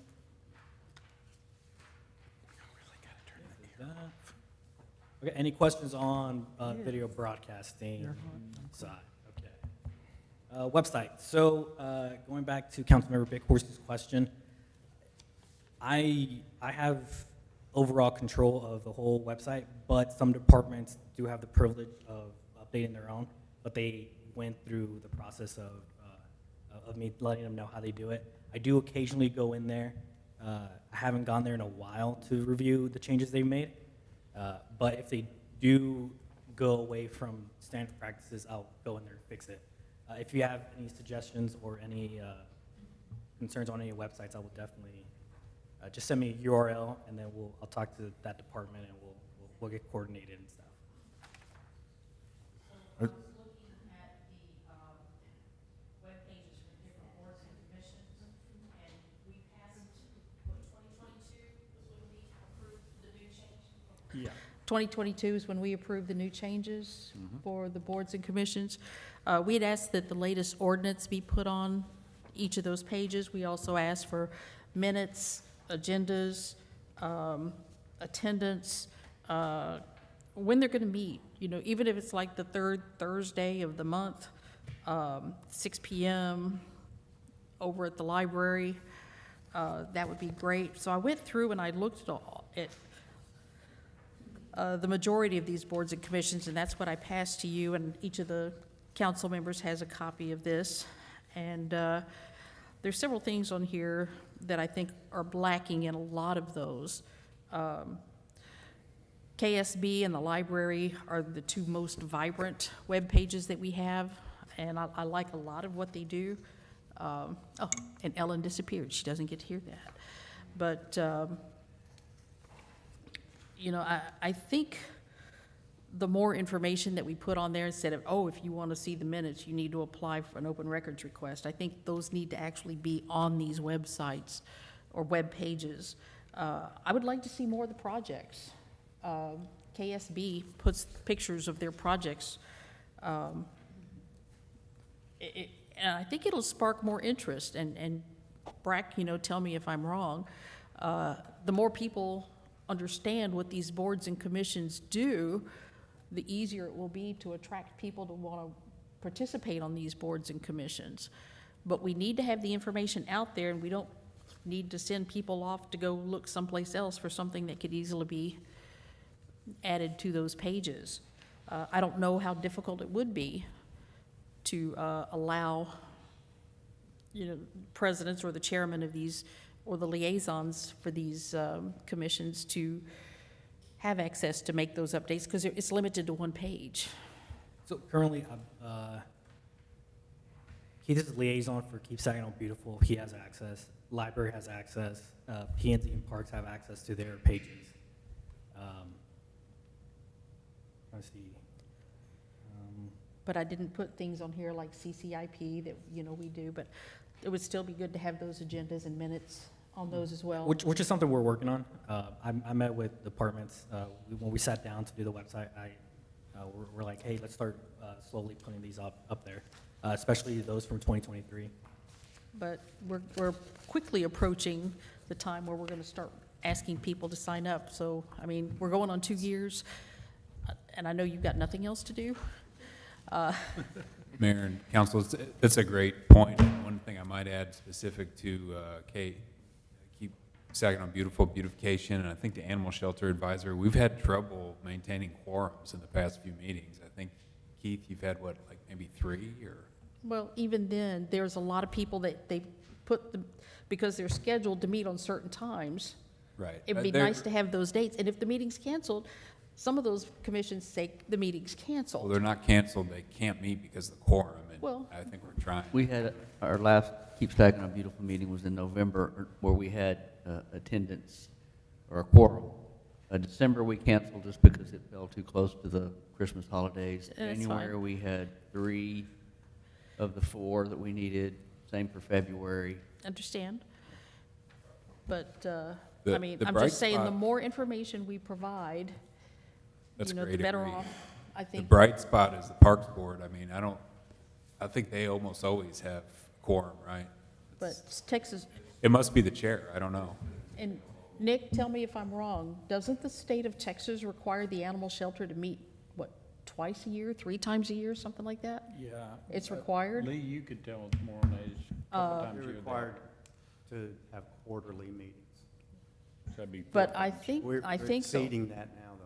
I think, but again, the meeting times are not listed on those web pages, even though it's on a calendar, you know, but, you know, you want to go one place to look for all the information. You don't want to have to go to 3 to 4 different pages to try to find something.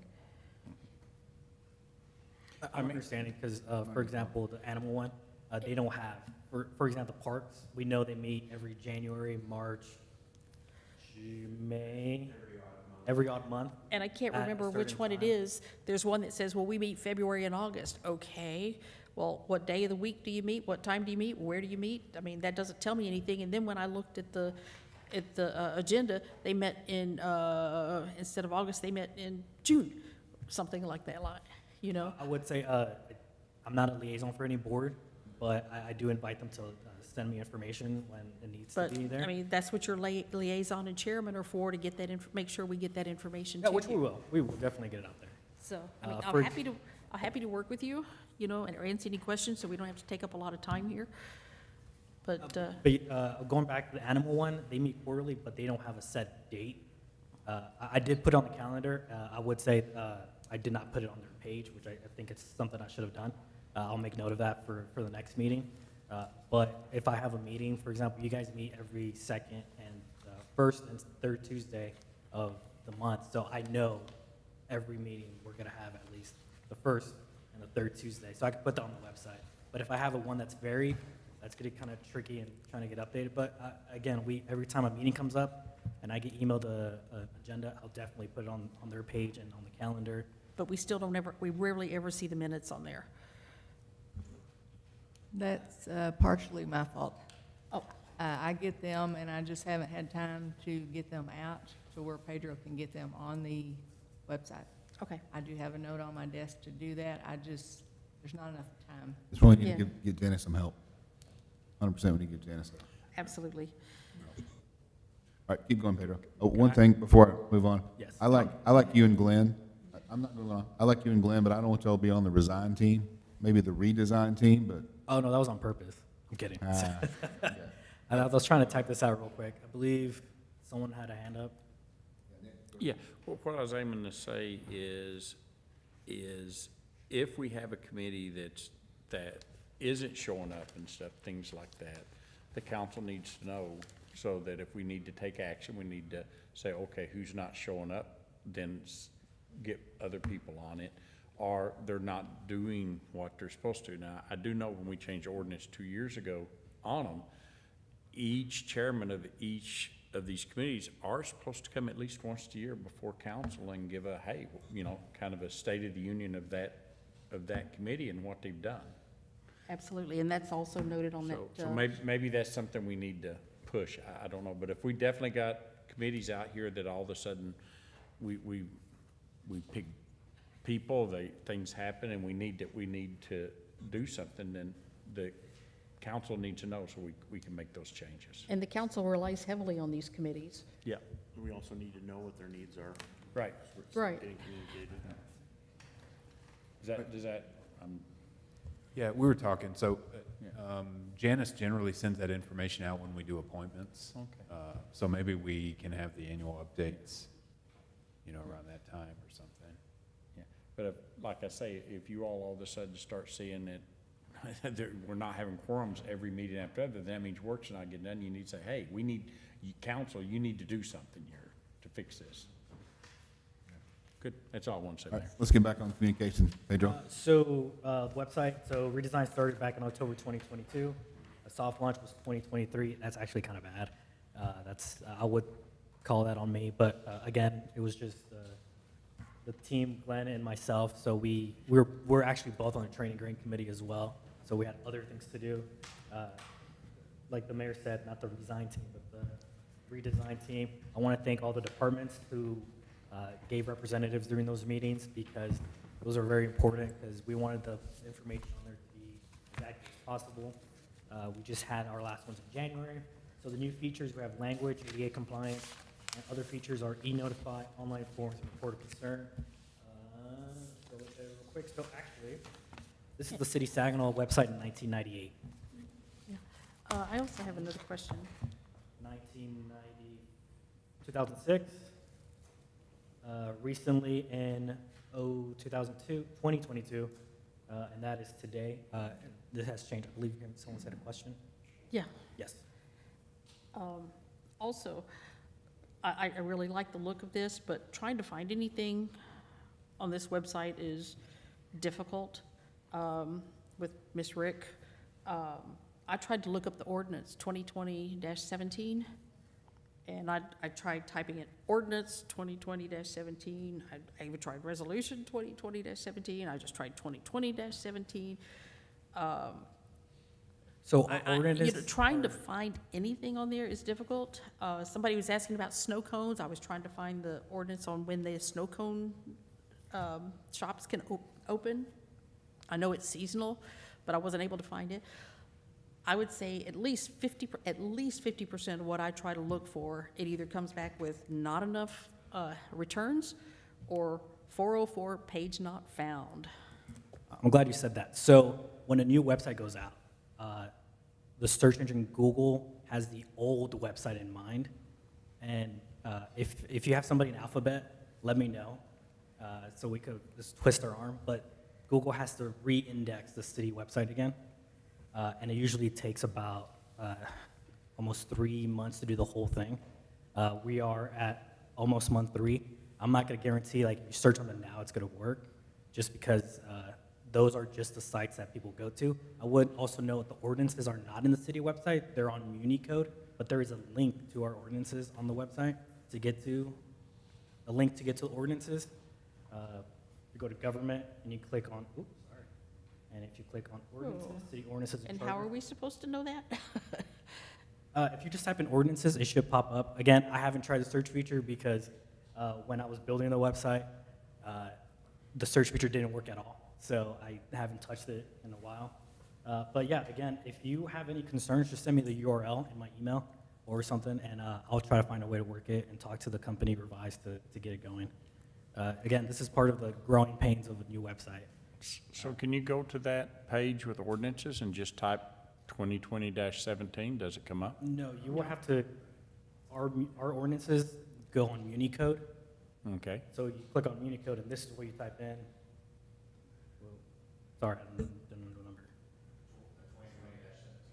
I don't know, would it be saved as? That would be a great item to be in our FAQ page. But you'll be able to search stuff here. Just by typing 2022, I got curfews for minors, but. Type in 2020-17. That's the ordinance. So we have different ordinances that pop up: registration, permit copy, purpose, prohibited, period validity. Will that search also work on words like snow cone stand?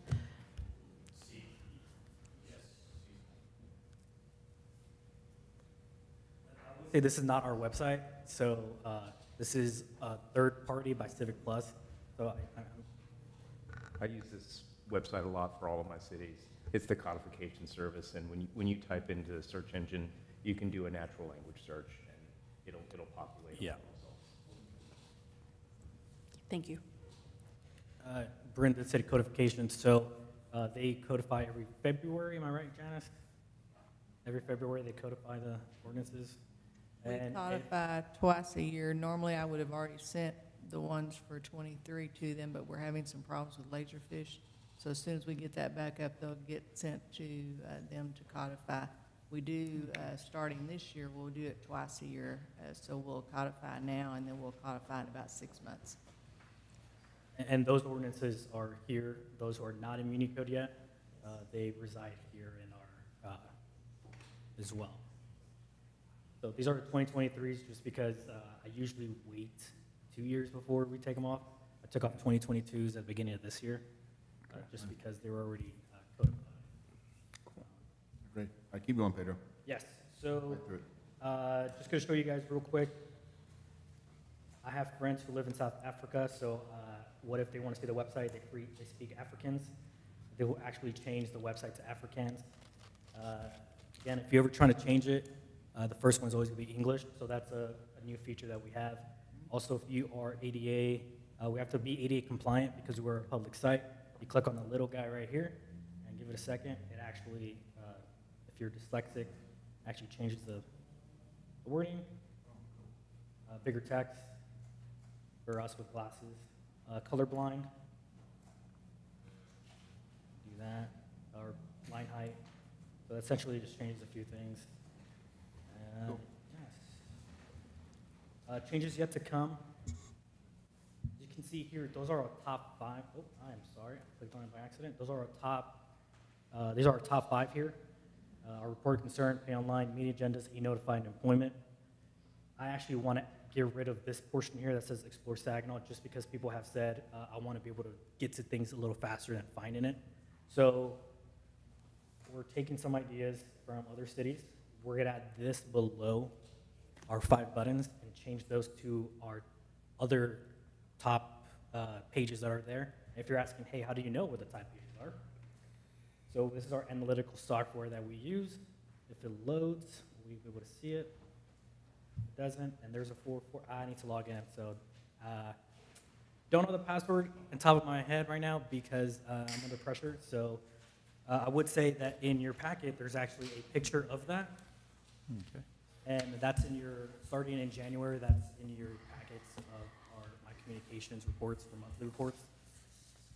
So we get our unique visitors, our pages for January, our top ones was the homepage, pay your bills online. So people were going to Kim's page to pay their water bills. You have human resources, they were going for Melanie's, and department pages, recycling, pickup, and adopt a pet. Those are our top ones. So I definitely want to add something like Azle has on their website so people could get it. I would say report concerns not top, but that's important to have. E-notify is not on our top. Analytics, but that's important to have as well. So that's how we determine. This report concern, I'd like to see some changes to that reporting as well. I'd like to be able to type in my name and then have it pull up all the problems that I reported instead of having to go back through my email, trying to find that long number and then type that in. It's just, it's not user-friendly. I don't manage that, so that's, they just, I'm like a landlord. I give them a space in the website. Well, when, So was it I think that's Susie probably that we worse. talked to that said that she could change? Well, Susie presented to us, but who owns I that? could definitely. Well, she said so that's she how it had the works. ability to change those queries. I could definitely talk to them and bring that up, but like I said, She was worried about contact information, but with the database, you don't have to bring those, you don't have to display the contact information. You could just put the first name, last name, so the ticket number, the ticket information. So essentially, I'm going to stay on track as much as I can, but just to say that, I think that's how the software is built. Again, I don't manage that software, but that's something we essentially do. But that's let me see. Website redesign took a lot of time, as I can tell. It was about a year and 2 months. New platform, new layout, ADA compliance, analytics. I showed you those, and they're on the packet. The city app, just to show that real quick. I'm having trouble with this one. If you know of a design to do a city app, let me know, and we could be millionaires by the end of the week. because every city app that I know that exists is not the greatest thing in the world. So iWorks, that platform that does report a concern, included an app. So essentially, I'm gonna try to zoom in. You have your top, you have your city calendar, which is embedded into the app, and it's actually represents exactly what's on the city calendar on the website. You have your city directory, and then you also have utility billing, which is a link to the STW site. This app is not available just yet because Google does not believe we exist, even though I sent them many forms. So Google doesn't believe that the city of Saginaw, Texas exists.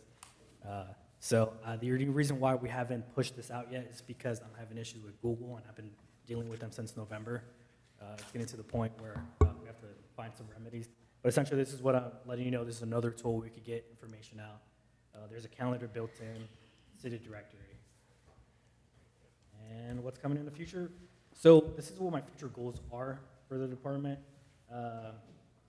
So this is kind of branching out. So PEG launch summer 24. Consider a quarterly electronic city magazine. Develop social media strategy and calendar with department input. Implement communication liaison program, both internal and external. That includes Saginaw 101 and Saginaw Academy, which is part of the work plan that was voted on last month. To evaluate current social media policy and recommend changes. So that's social media training for city staff, and that's not what they do on their personal social media. It's what they do for the social media with the city. There's actual rules that we need to follow because I believe it's state law, and Bryn might correct me, but essentially social media by a city is a public forum, and essentially we need to treat it as such. 6 months of the year to evaluate, inventory, and improve Saginaw signage, to develop a City of Saginaw brand guideline, which is also in the work plan, to design and invest in city swag for community engagements. We don't really have that much swag for cities. Other cities have like lit little patches just to give out like at farmers market events. Where was I at? Consider a monthly printed city magazine to be mailed to every address in the city. So these are things I'm potentially thinking about. But again, it just all depends on what we do. And that is my last slide, I believe. Yes, that is my last slide. So any questions? Let me switch the cameras real quick before we... Maybe quarterly or semi-annually printed city magazine, but we can discuss. Any questions for Pedro? All right, thanks, sir. Appreciate it. Thank you, Pedro. Item 3D, presentation of 2023 Economic Excellence Award from the Texas Economic Development Council. Keith Reinhardt.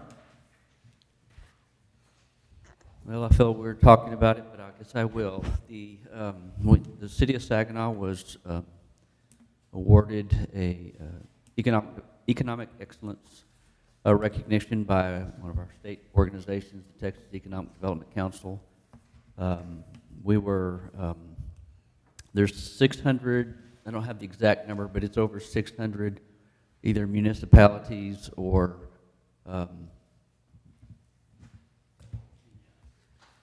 there are over 600 municipalities or economic development corporations in the state of Texas. Only 72 of them won this award, and we were one of them. That makes us in the top 12%. No matter what you think of economic development or what you think of statistics, 12% is a good number. That's a really good number. And that's an honor to be recognized for that. And this is also our 4th year in a row that we've won this award. Last year, there were only, I think, 50, it's either 52 or 56, I don't recall, out of the 600, but we're very proud to receive this. You always ask me this question, so I'll see if I can beat you to it, but you always ask me what is the criteria for it, and the criteria for it is, and I'm taking this straight off of their site, is glasses. Is the professionalism of staff in the department. Recognition is based also on training, certifications, professional memberships, and activities of staff and department, organizational effectiveness of the staff and department, and the commitment to excellence of the City of Saginaw and their ED staff. You want me to read this? That's a good idea, Val. So we've got a certificate suitable for framing. It says Certificate of Excellence for Economic Excellence. presented to the City of Saginaw 2023, recognizing a commitment to professional economic development by city administration, elected and appointed officials, and professional standards demonstrated by the economic development staff, awarded by the Texas Economic Development Council 2023. And Keith said staff, it's Keith. And so Keith, we thank you for your hard work and your tremendous work. We've made so much progress, and we look forward to great things to come. Thank you. Thank you.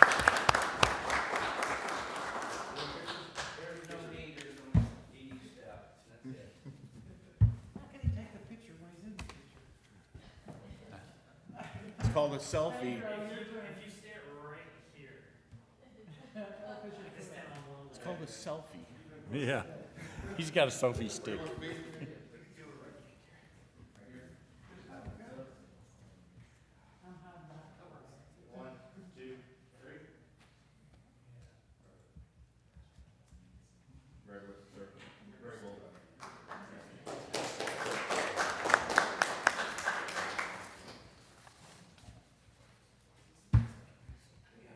And that's just one of the hats that Keith wears.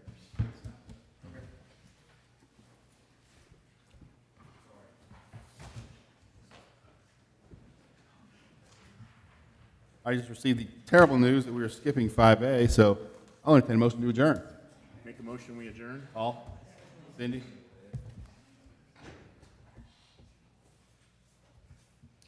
Cindy, second.